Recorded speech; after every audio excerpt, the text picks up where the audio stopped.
બહુ કેવી રીતે થયું એટલી ખબર પડી ગઈ. હવે પૃથ્વીની એક્ઝેક્ટ રચના શું છે, આંતરિક તત્વો કયા કયા સમાયેલા છે એની અંદર.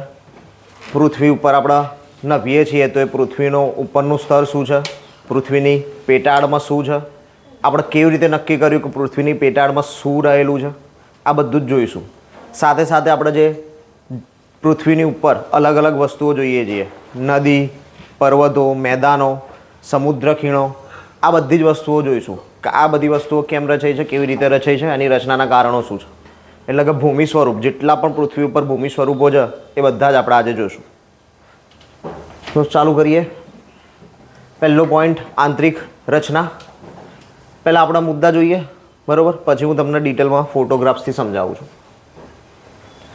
પૃથ્વીમાં જેમ જેમ ઉતરતા જઈએ, મતલબ કે જમીનની અંદર ઉતરવાનું છે, એમ શું થશે, ગરમી વધતી જશે. આ ફેક્ચ્યુઅલ ડેટા છે, આ યાદ રાખવાના છે, બરાબર. પીએસઆઈની પરીક્ષામાં, જીપીએસસીની પરીક્ષામાં, કાં તો સીસી મેન્સની પરીક્ષામાં આવા સ્ટેટમેન્ટ સીધા આવવાના 110% ગેરંટી છે કે આવા સ્ટેટમેન્ટ સીધા આવશે, બરાબર. તો જેમ જેમ અંદર ઉતરતા જઈશું પૃથ્વીની અંદર, એમ એમ ગરમીમાં શું થશે, વધારો. ગરમી કેવી રહેશે, વધતી જશે. ગરમી વધતી જવાથી પૃથ્વીનું ભૂગર્ભ કેવા સ્વરૂપમાં છે, ઘન સ્વરૂપમાં. હવે અહીંયા આપણને એક ડાઉટેબલ ક્વેશ્ચન ઊભો થવો જોઈએ. સાયન્સ ભણ્યા છો બધા? હું એમ નહીં કહેતો કે 11-12 સાયન્સ કર્યું છે, સાયન્સ તો ભણ્યા છો ને, વિજ્ઞાન, બરાબર. તો એની અંદર આપણે જોતા હતા કે ભાઈ પાણીના વાયુ સ્વરૂપમાં કરવું હોય તો શું કરીએ આપણે, એને ગરમી આપીએ. બરફને પાણી ફેરવવું હોય તો ગરમી આપીએ. તો મતલબ શું થયો કે પહેલાં જો કોઈ ઘન પદાર્થ છે એને ગરમી આપશું તો શેમાં ટ્રાન્સફર થશે, પ્રવાહીમાં. અને પ્રવાહીને ગરમી આપશું તો શેમાં ટ્રાન્સફર થશે, વાયુમાં. હવે અહીંયા ઊંધું લખેલું છે, ગરમી વધતી જવાથી પૃથ્વી ભૂગર્ભમાં ઘન સ્વરૂપે છે. ગરમી વધારે હોય તો પછી તો વાયુ હોવું જોઈએ ને, કેમ કે આપણે જોયું લાસ્ટ ફોર્મ શું થઈ જાય, વાયુ. આપણે ખાલી એક્ઝામ્પલ પાણીનું લીધું, પણ પાણીની જગ્યાએ કોઈ પણ વસ્તુ લઈએ, એનું એક લિમિટેડ એનર્જી બિંદુ છે, હીટિંગ પોઈન્ટ છે એનો લાસ્ટ, કે ભાઈ આ હીટિંગ પોઈન્ટ પછી તો એ પીગળી જ જશે, અને પીગળ્યા પછી બી જો એને કન્ટિન્યુઅસલી ગરમ કરવામાં આવશે તો પછી એ વાયુ સ્વરૂપે રૂપાંતર પામતું થઈ જશે. તો એટ અ લાસ્ટ સ્ટેજ તો વાયુ જ છે ને. પણ અહીંયા આપણે શું યાદ રાખીએ છીએ, કેવું છે, ઘન સ્વરૂપ. કારણ છે એનું દબાણ, પ્રેશર. કારણ કે જેમ જેમ ઊંડાઈમાં જઈએ છીએ તેમ દબાણ વધતું જાય છે, પ્રેશર વધતું જશે. જેટલું પ્રેશર વધારે એટલું ઉત્કલન બિંદુ વધારે. તમે પાણીને પ્રેશરાઇઝ કરીને રાખો અને પછી એને ગરમ કરો તો એનું હીટિંગ પોઈન્ટ અલગ થઈ જશે, અને એકલું નોર્મલ પાણી રાખો અને એને હીટ કરો, એનું હીટિંગ પોઈન્ટ અલગ થઈ જશે. તો જેમ જેમ અંદર જઈએ છીએ એમ દબાણ વધતું જાય છે. એના કારણે શું થાય છે કે આ જે ઘન સ્વરૂપ અંદર રહેલો છે પહેલેથી, એનું ઉત્કલન બિંદુ એટલું બધું તો વધી ગયું છે કે એટલી ગરમી તો આવતી જ નથી, એટલું બધું ગરમ થતું જ નથી કે આ ઘન સ્વરૂપને પીગાડી શકે. કેમ કે પ્રેશરના લીધે એનું ઉત્કલન બિંદુ બહુ વધારે પડતું જ આગળ વધી ગયું છે. ક્લિયર છે આટલું? ઘન સ્વરૂપ કમ્પ્લીટ ખબર પડી? કેમ કે કોન્સેપ્ટ પ્રમાણે ઊંધું થઈ જાય છે. કોન્સેપ્ટ પ્રમાણે શું હોવું જોઈતું હતું, વાયુ, પણ અહીંયા છે શું, ઘન. ઘન હોવાનું કારણ શું છે, દબાણ. દબાણ સૌથી વધારે છે એટલા માટે જ ઘન છે. દબાણ વધુ હશે તો શું થશે, કોઈ પણ વસ્તુનું ઉત્કલન બિંદુ વધી જશે. પાણી 100 સેન્ટીગ્રેડે ગરમ થઈ જાય, ઉકળી જાય, વરાળ બની જાય. પણ ના, હવે એને પ્રેશરાઇઝ કરો તો 100 સેન્ટીગ્રેડે નહીં થાય, તો એના માટે 110 120 જવું પડશે. તો સેમ વસ્તુ અહીંયા કહેવામાં આવી છે કે માનો કે આ જે ઘન સ્વરૂપ હતું એ 7000 ડિગ્રી સેન્ટીગ્રેડે પીગળતું હતું, પણ હવે પ્રેશરાઇઝ થવાના કારણે એનું 7000ની જગ્યાએ 10000 કે 20000 ડિગ્રી સેન્ટીગ્રેડ થઈ ગયું.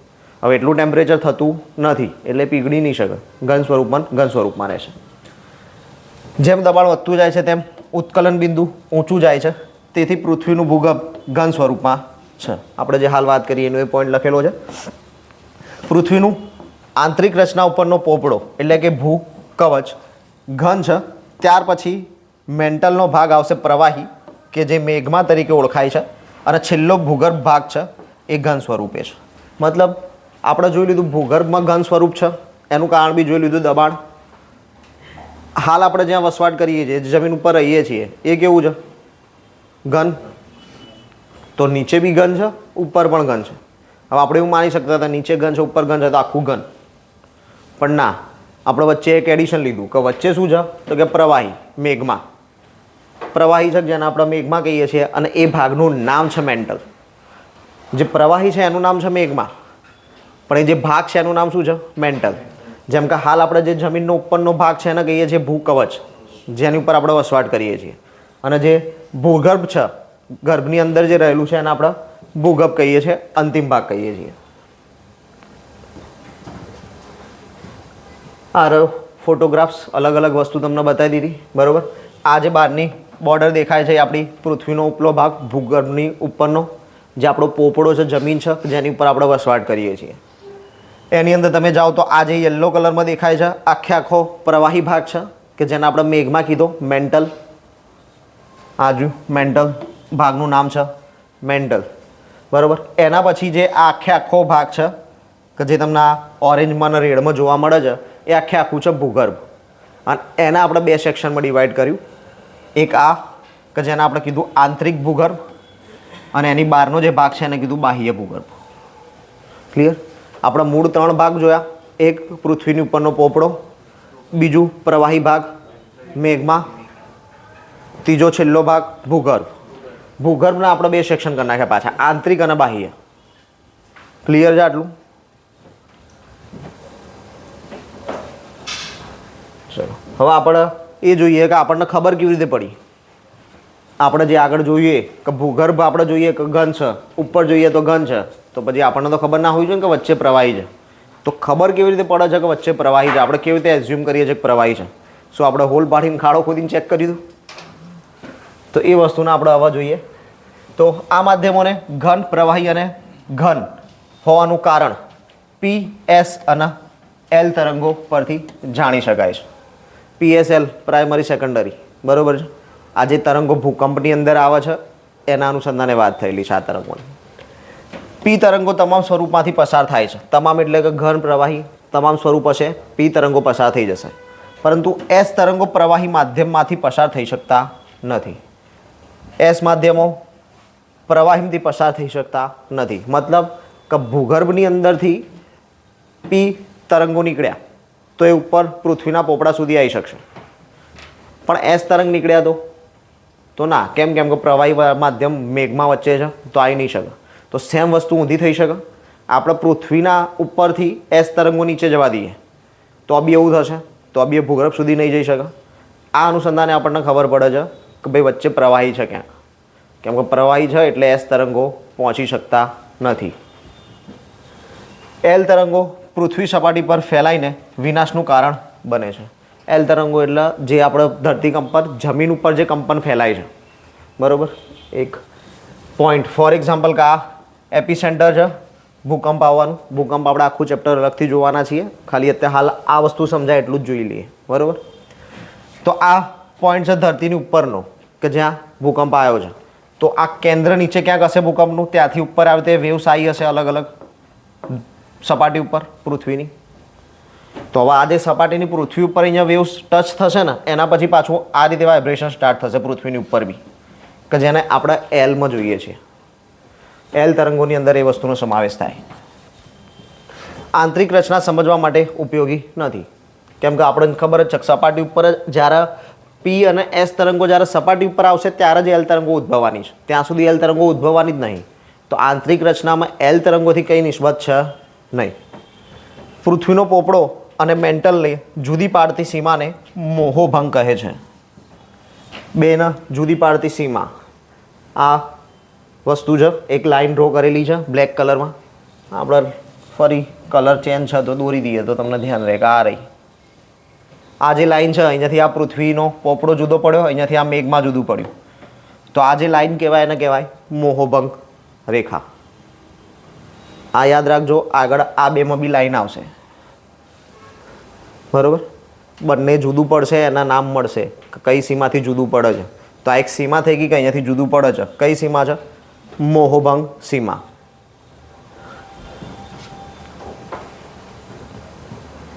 મેન્ટલનો સૌથી બહારનો ભાગ ઘન છે. મેન્ટલનો સૌથી બહારનો ભાગ કેવો છે? ઘન, કે જે આપણે પૃથ્વીના પોપડા તરીકે ઓળખીએ છીએ.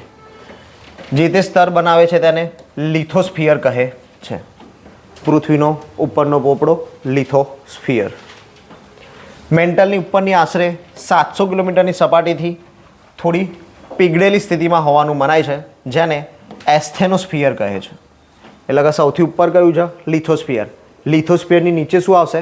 એસ્થેનોસ્ફિયર. એસ્થેનોસ્ફિયર શેમાં હશે? પ્રવાહીમાં. લિથોસ્ફિયર તો આપણે જમીન ઉપર રહીએ જ છીએ, ઘન. એસ મોજા મેન્ટલમાં ઊંડે આગળ વધે છે અને પછી અટકી જાય છે. આગળ વધ્યા છે પણ અટકી ગયા છે. જે સીમાએ મોજા એસ આગળ વધતા અટકી જાય છે તે સીમાથી મેન્ટલ અને બાહ્ય ભૂગર્ભ જુદા પડે છે. આપણે વાત કરી હતી, એસ તરંગો જે અટકી જશે ત્યાં મેન્ટલ અને બાહ્ય ભૂગર્ભ જુદું થઈ ગયું. આ સીમાને ગુટેનબર્ગ ભંગ કહે છે. શું કહેવાય? ગુટેનબર્ગ ભંગ. આ જે સીમા છે આ તે મોહભંગ અને આ ગુટેનબર્ગ ભંગ.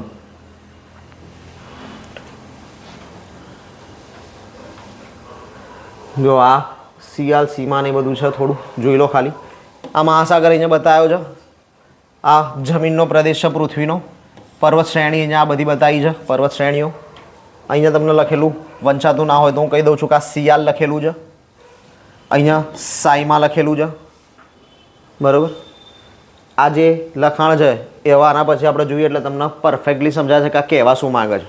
આ જે તત્વો છે ને એ વસ્તુ છે. આ પ્રવાહી દેખાય છે, આ જે આખું છે એ પ્રવાહી માધ્યમ છે, મેગ્નેશિયમના સિલિકોનવાળું. આ છે એલ્યુમિનિયમ સિલિકોન. જોઈ લઈએ આગળ એટલે તમને ખબર પડશે. પૃથ્વીની સપાટીથી જેમ જેમ ઊંડ ઉતરતા જઈએ તેમ તેમ તેની ઘનતામાં વધારો થાય. ગરમી વધતી હતી, ઘનતા પણ વધશે, પ્રેશર પણ વધ્યું. બધામાં વધારો થયો છે, કઈ વસ્તુ ઘટી નથી. પૃથ્વીની ઘનતા પાણીની ઘનતાની સાપેક્ષે નક્કી કરવામાં આવે છે. આપણે નક્કી કેવી રીતે કરીએ છીએ પૃથ્વીની ઘનતા કેટલી? તો ડિપેન્ડ્સ ઓન વોટર. પાણીની ઘનતાના આધારે આપણે પૃથ્વીની ઘનતા નક્કી કરશું. પૃથ્વીની ઘનતા પહેલી વખત 1774માં માપવામાં આવી હતી. પૃથ્વીની ઘનતા માપવાનો આધાર ન્યૂટનનો ગુરુત્વાકર્ષણ બળનો નિયમ. કયા આધારે માપીએ છીએ ઘનતા? તો ગુરુત્વાકર્ષણ બળના નિયમના આધારે. અને કોના આધાર તરીકે રાખીએ છીએ? તો પાણીની ઘનતાના. ઘનતા કેટલી છે? ભાગ કયો છે? મૃદાવરણ, જેને આપણે લિથોસ્ફિયર કીધું આગળ, 3.5 ગ્રામ ઘન મીટર ઘનતા ધરાવે છે. મિશ્રાવરણ, જેને આપણે મેન્ટલ કહીશું. મેન્ટલના જે બે ભાગ કીધા આપણે કે ભાઈ મેન્ટલનો ઉપરનો ભાગ થોડો ઘન હશે પછી પ્રવાહી હશે, એ વાળો ભાગ 5.6 ગ્રામ ઘન મીટર, જેને કહેવાય છે પાયરોસ્ફિયર. ત્યાર પછી જે કેન્દ્રીય ધાતુ, કેન્દ્રીય ભૂગર્ભની વાત છે. આ ભૂગર્ભની વાત કરવામાં આવેલી છે 8 થી 11 ગ્રામ ઘન મીટર, જેને આપણે કહીએ બેરિસ્ફિયર. એટલે આ ત્રણ વસ્તુ જે આપણે જોઈએ નહીં એ જાય ફરી. આ પૃથ્વીનો ઉપરનો ભાગ, આ મેન્ટલ પ્રવાહી ભાગ અને ફરી આ પાછો કેન્દ્રમાં ભૂગર્ભનો ઘન ભાગ. આ ત્રણે ત્રણની જુદી જુદી ઘનતા. અને આ ઘનતાના આધારે જ આપણે કહીએ કે ભાઈ જેમ જેમ નીચે જઈએ એમ એમ ઘનતા વધશે.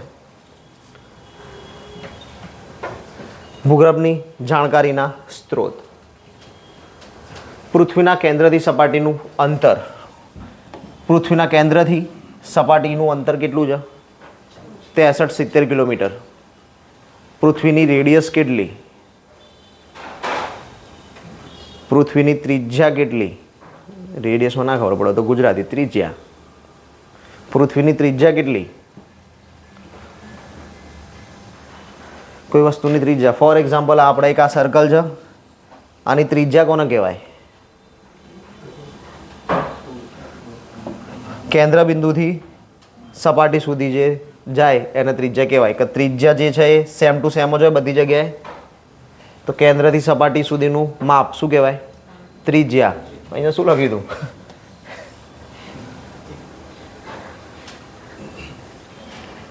પરીક્ષામાં ઘણી વખત આવું થશે.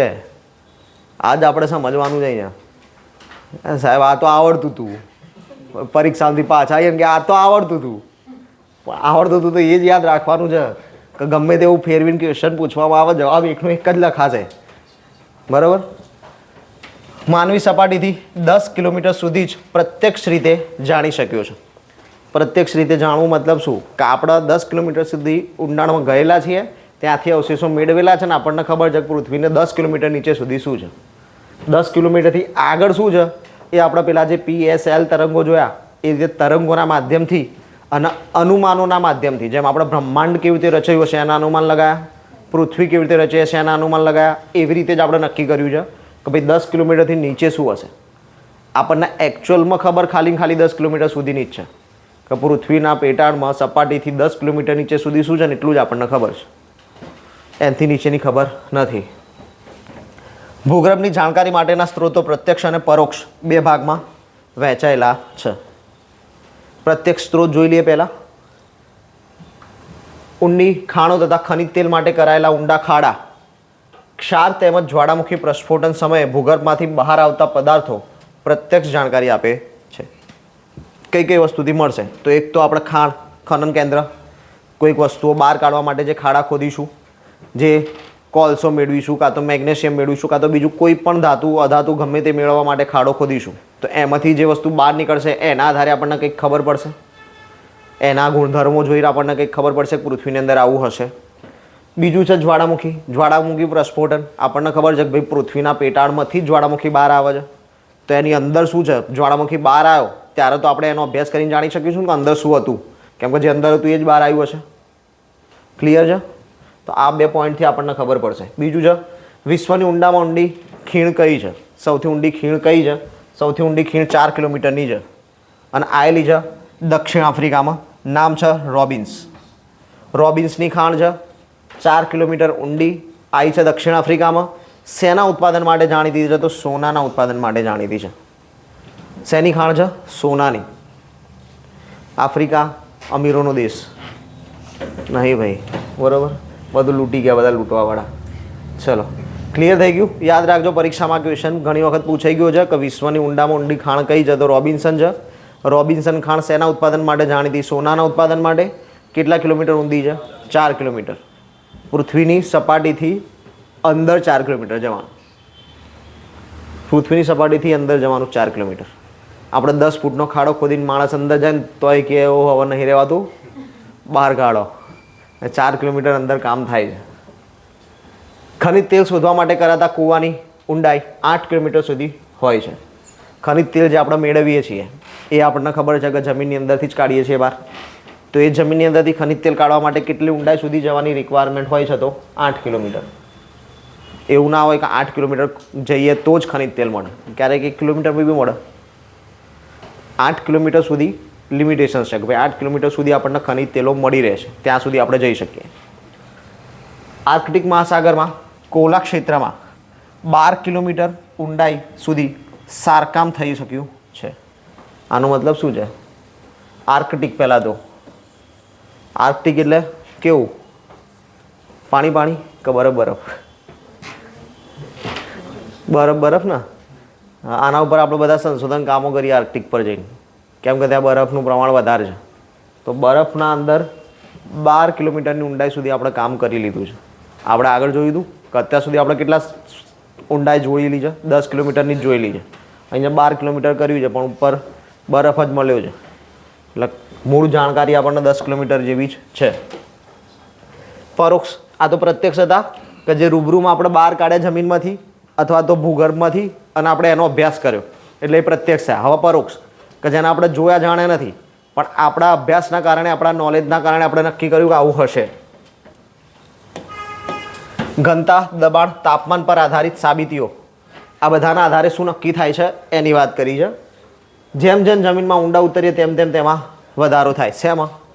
ઘનતા, દબાણ, તાપમાન, આ બધામાં જેમ જેમ અંદર જઈશું તેમ તેમ વધારો થશે. સાયન્સની ભાષામાં આપણને ખબર હોય કે ભાઈ જેમ જેમ દબાણ વધશે એમ ટેમ્પરેચર વધી જશે, એટલે એક પછી એક આપણે ડિસાઇડ કરી શક્યા. ભૂકંપીય તરંગો પર આધારિત સાબિતી, જેવી કે એસ તરંગોનું પ્રવાહી માધ્યમમાંથી પસાર ન થવું. આપણે વાત કરી કે ભાઈ એસ તરંગો પ્રવાહીમાંથી પસાર નથી થતા, અને એના કારણે જ આપણને ખબર પડે છે કે એસ તરંગો આપણા સુધી ના આવ્યા. કારણ શું છે કે ના આવ્યા? તો વચ્ચે પ્રવાહી હશે તો નહીં આવ્યા હોય. કેમ કે એસ તરંગો પ્રવાહીમાંથી પસાર થશે નહીં. તો આપણે જાણી શકીએ કે ભાઈ વચ્ચે પ્રવાહી છે, આપણે પ્રવાહી સુધી પહોંચી નહીં શક્યા. સમજો, આપણે ડ્રીલ કરીને પ્રવાહી સુધી નહીં પહોંચ્યા અને આપણે નક્કી નહીં કર્યું કે હા ભાઈ ડ્રીલ કર્યું પ્રવાહી બહાર આવ્યું એટલે ખબર પડી કે પ્રવાહી છે અંદર. ના, આપણે આ તરંગોના આધારે ડિસાઇડ કર્યું કે વચ્ચે પ્રવાહી છે. ચુંબકીય સર્વેક્ષણો પર આધારિત સાબિતી, જેવી કે પૃથ્વીના જુદા જુદા ભાગ પર જુદું જુદું ચુંબકીય ક્ષેત્ર. જુદું જુદું ચુંબકીય ક્ષેત્ર ઇટ મીન્સ ગુરુત્વાકર્ષણ બળની ક્ષમતા. બરાબર. આપણે હાલ સામાન્ય તો બીજા ગ્રહો સાથે જ આપણા પૃથ્વીના ગુરુત્વાકર્ષણની સરખામણી કરેલી છે. જેમ કે ચંદ્ર ઉપર છઠ્ઠા ભાગનું આવી રીતે આપણે સરખામણી કરીએ ને, ભાઈ પૃથ્વીના ગુરુત્વાકર્ષણ બળ કરતાં ચંદ્રનું ગુરુત્વાકર્ષણ બળ કેટલા ગણું છે? તો કે છઠ્ઠા ભાગનું જ છે. છઠ્ઠા ભાગનું હોવાના કારણનો મતલબ શું કે 1 કિલોનો અહીંયા વજન હશે તો ત્યાં ઊંચું કરવા 1 કિલોની જરૂર નહીં પડે, એ છઠ્ઠા ભાગનું કરી નાખવાનું એટલું જ રિક્વાયર્ડ છે. તો એનો કોન્સેપ્ટ અહીંયાથી છે કે ભાઈ આ કારણો બી છે. આ કારણોમાં આપણે જોઈએ શું તો ફોર એક્ઝામ્પલ આ પૃથ્વી, આ વિષુવવૃત્તના ધ્રુવ પ્રદેશ, આટલું તો ક્લિયર છે. આ પછી થોડો ચપટો નહીં થયો એટલે એવું માનતા ને કે આ ચપટો નહીં બને, પૃથ્વી નહીં. બરાબર. આ વિષુવવૃત્ત છે, વચ્ચેથી ભાગવે અને ઉપર 2 ખૂણા ઉપર 2 ધ્રુવ પ્રદેશો, ઉત્તર બાજુ ઉત્તર ધ્રુવ, નીચે બાજુ દક્ષિણ ધ્રુવ. તો હવે આમાં છે શું કે વિષુવવૃત્ત પરનું ગુરુત્વાકર્ષણ બળ અને ધ્રુવો પરનું ગુરુત્વાકર્ષણ બળ જુદું જુદું હશે. આપણે અત્યાર સુધી પૃથ્વીના બીજા ગ્રહો સાથે સરખાઈ દે. હવે આપણે પૃથ્વીના ઉપરના જ ભાગની વાત કરીએ છીએ, પૃથ્વીની જ વાત કરી રહ્યા છીએ. એમાં વિષુવવૃત્ત લીધું અને ધ્રુવ પ્રદેશ લીધા. વિષુવવૃત્ત ઉપર જે ગુરુત્વાકર્ષણ બળ છે એ અને ધ્રુવો પર જે ગુરુત્વાકર્ષણ બળ છે એ 2 જુદું જુદું રહેશે. ક્લિયર? હવે આ તમે કયા આધારે નક્કી કર્યું? તો પહેલાં આ ડિસાઇડ થઈ ગયું હતું અને એના પછી અમુક વસ્તુ. ફોર એક્ઝામ્પલ હાલ આપણે અવકાશયાનો છોડીએ છીએ, હાલ આપણે અવકાશયાન છોડીએ છીએ ને, તો તમે જુઓ કે ધ્રુવ પ્રદેશની નજીકથી કોઈ અવકાશયાન છોડે છે? બધા અવકાશયાન છોડવા માટે ક્યાં આવે છે? વિષુવવૃત્ત ઉપર. વિષુવવૃત્તની નજીક અવકાશયાન મથકો નાખે છે. કેમ ભારતે ઉપર ના નાખ્યું? કેમ છેક નીચે નાખ્યું છે? ચેન્નઈમાં જઈને કેમ બેઠું છે? કારણ શું? વિષુવવૃત્તની નજીક પડશે. જેટલા તમે વિષુવવૃત્તની નજીક છો એટલું ગુરુત્વાકર્ષણ બળ ઓછું, જેટલા ધ્રુવ તરફ જશો ગુરુત્વાકર્ષણ બળ વધારે. એટલે વિષુવવૃત્ત કરતાં ધ્રુવો ઉપર ગુરુત્વાકર્ષણ બળ કેવું હશે? વધુ. અને ધ્રુવો કરતાં વિષુવવૃત્ત પર ગુરુત્વાકર્ષણ બળ કેવું હશે? ઓછું. કમ્પેરિઝનની વસ્તુ છે. વિષુવવૃત્ત ઓછું, ધ્રુવ વધારે. સ્ટેટમેન્ટ પછી ગમે તે રીતે પૂછે, તમારે સેટ કરવાનું. માનો કે ધ્રુવના આધારે પૂછ્યું તો પછી વિષુવવૃત્ત ઓછું થઈ ગયું, અને વિષુવવૃત્તના આધારે પૂછ્યું તો ધ્રુવ વધારે. એ રીતે.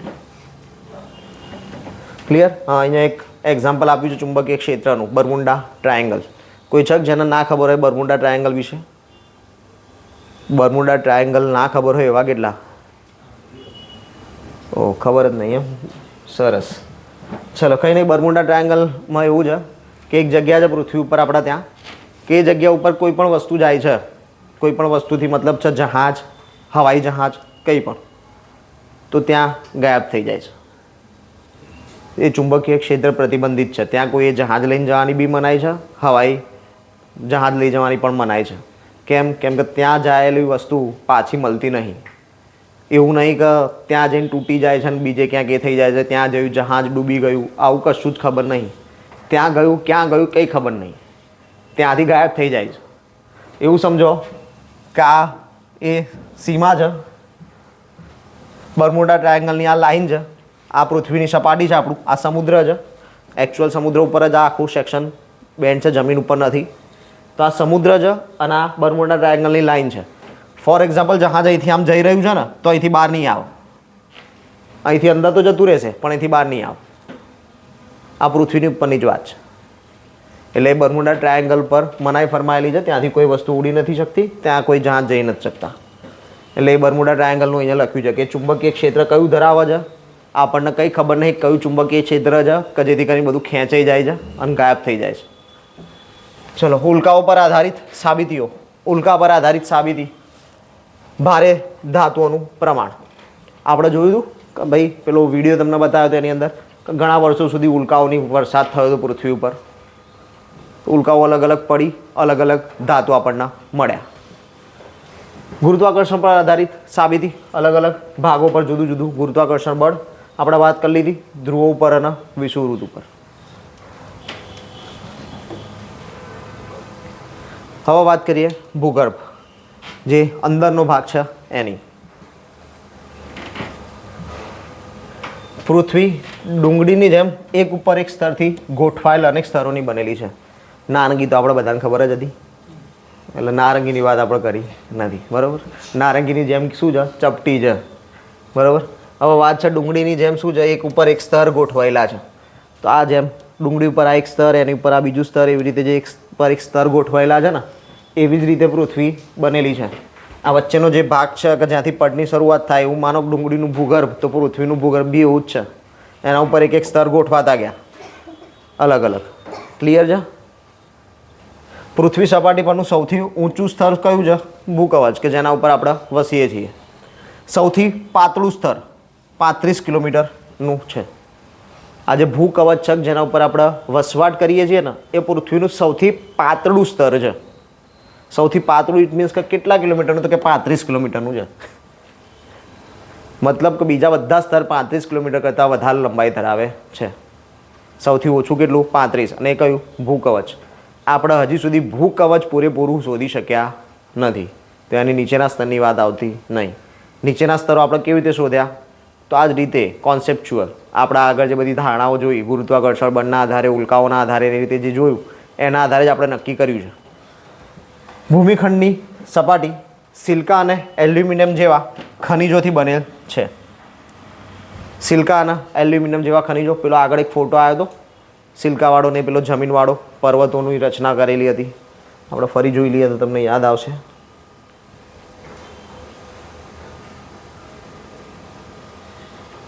ખબર ને આ બ્રહ્માંડ કેમ હાઈ જાય છે વચ્ચે. હા, આ રહ્યો બરાબર. આ જે છે સિલિકા અને એલ્યુમિનિયમ, સિયાલ, સિલિકા મેગ્નેશિયમ, બધું આ રીતે જ આવશે.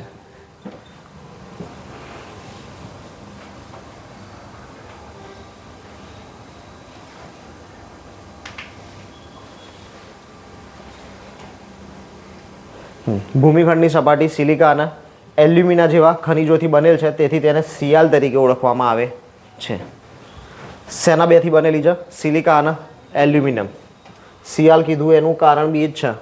સિલિકા એલ્યુમિનિયમ, Cl, એના ઉપરથી સિયાલ.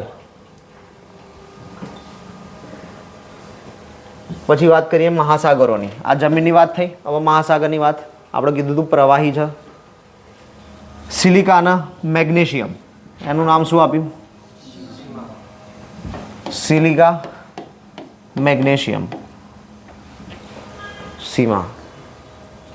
નામ કેવી રીતે બન્યું ને એની જ વાત છે. આગળ સિયાલ બી આ રીતે જ હતું. પૃથ્વીની ત્રિજ્યા જોઈ લીધી આપણે.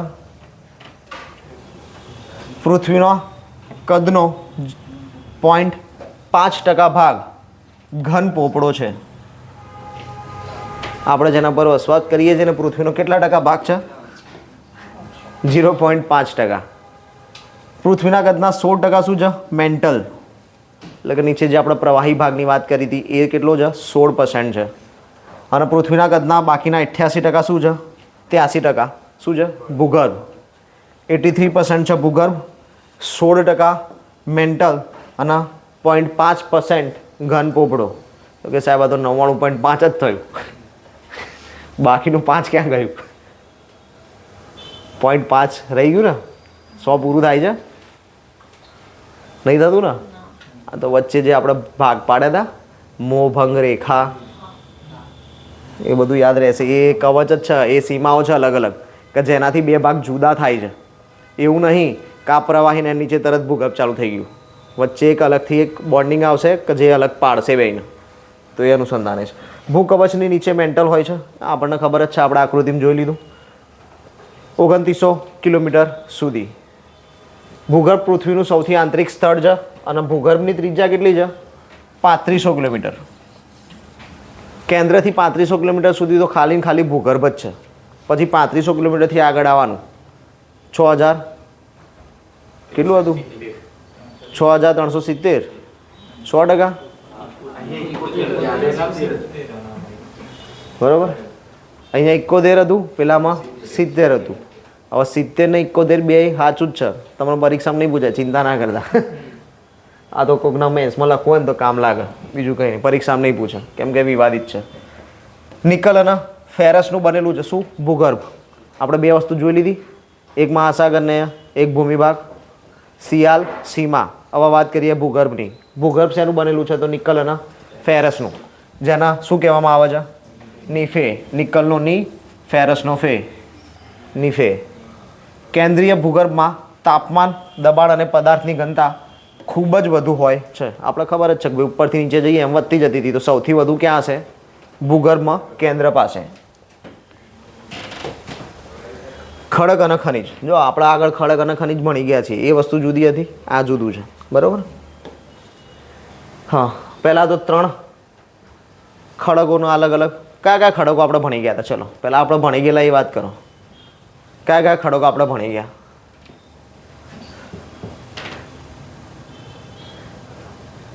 ખડકો કયા કયા ભણી ગયા છીએ? અગ્નિકૃત, જળકૃત. એ અગ્નિકૃતમાં એટલે આ બધા ખડકો આપણે ભણી ગયા હતા. અગ્નિકૃત, જળકૃત અને રૂપાંતરિત ખડકો. તમે ગયા જઈને વાંચ્યું નહીં. ખનિજોવાળા પોષણ જ્યારે ચલાવે ને, ખનિજોવાળો લેક્ચર, એમાં પહેલાં ખડકો ચલાવ્યા હતા, પછી ખનિજ ઉપર આવ્યા હતા. કેમ કે ખનિજ બનતા હતા શેમાંથી? ખડકોમાંથી. એટલે પહેલાં ખડક ચલાવ્યું હતું આપણે. ચલો કંઈ નહીં, જોઈએ. ઇગ્નિયસ, લેટિન શબ્દ છે ઇગ્નિયસ. ઇગ્નિયસ પરથી ઉતરી આવેલો છે. ઇગ્નિસ પરથી શબ્દ કયો આવ્યો છે? ઇગ્નિયસ. શબ્દ શું છે? લેટિન. મૂળ કઈ ભાષાનો શબ્દ છે? લેટિન. એનો અર્થ શું થાય છે? અગ્નિ. ક્લિયર થઈ ગયું આટલું? અગ્નિ ક્યાંથી આવ્યું? લેટિન શબ્દ અગ્નિયસ. અને અગ્નિયસ ક્યાંથી આવ્યો છે? લેટિન શબ્દ છે ઇગ્નિસ. પછી છે સેન્ટીમીટર. સેન્ટીમીટર નહીં, સેન્ટિમેન્ટલ. આ લ છે, સેન્ટિમેન્ટલ આવશે.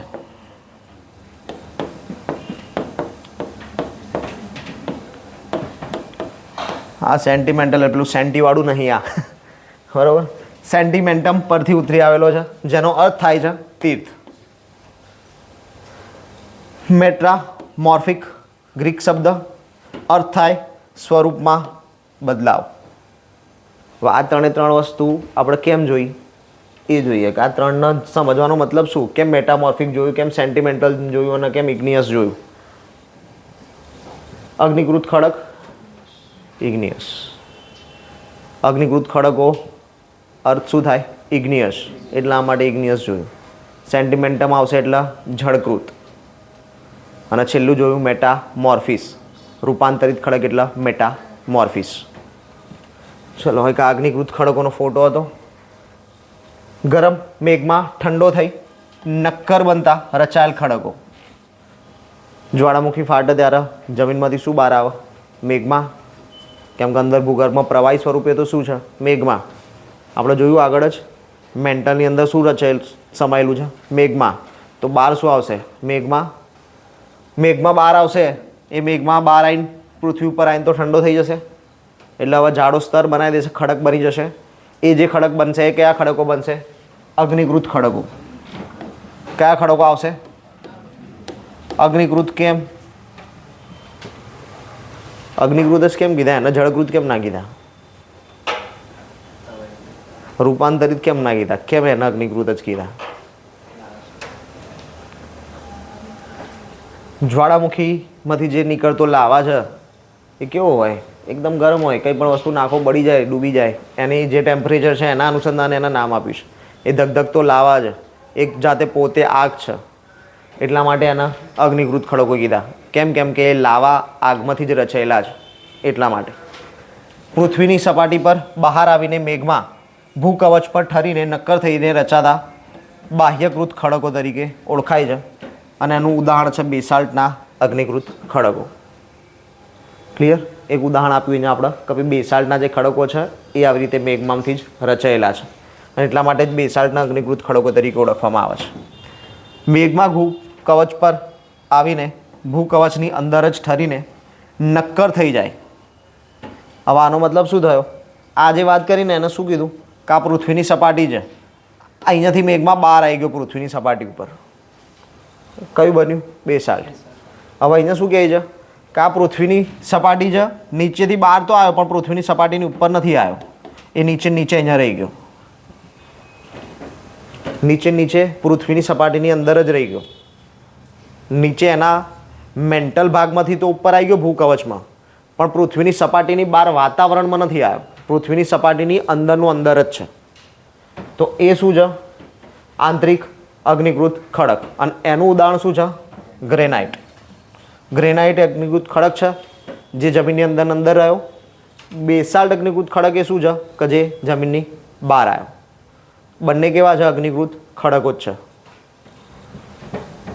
હા, આમાં ના સમજાયું હોય એવું ખરું કંઈ? હા, ના સમજાય ને તો પૂછી લેજો, બાઉન્સ ના જવા દેતા, કેમ કે આ બધું બહુ ઇમ્પોર્ટન્ટ છે. પરીક્ષામાં બેઠા પ્રશ્નો આવશે આમાંથી. ગ્રેનાઇટનો ઉપયોગ શેના માટે થાય? તો અનાજ, દાણા કે મસાલા પીસવાના પથ્થર તરીકે ઘંટીમાં વપરાય છે.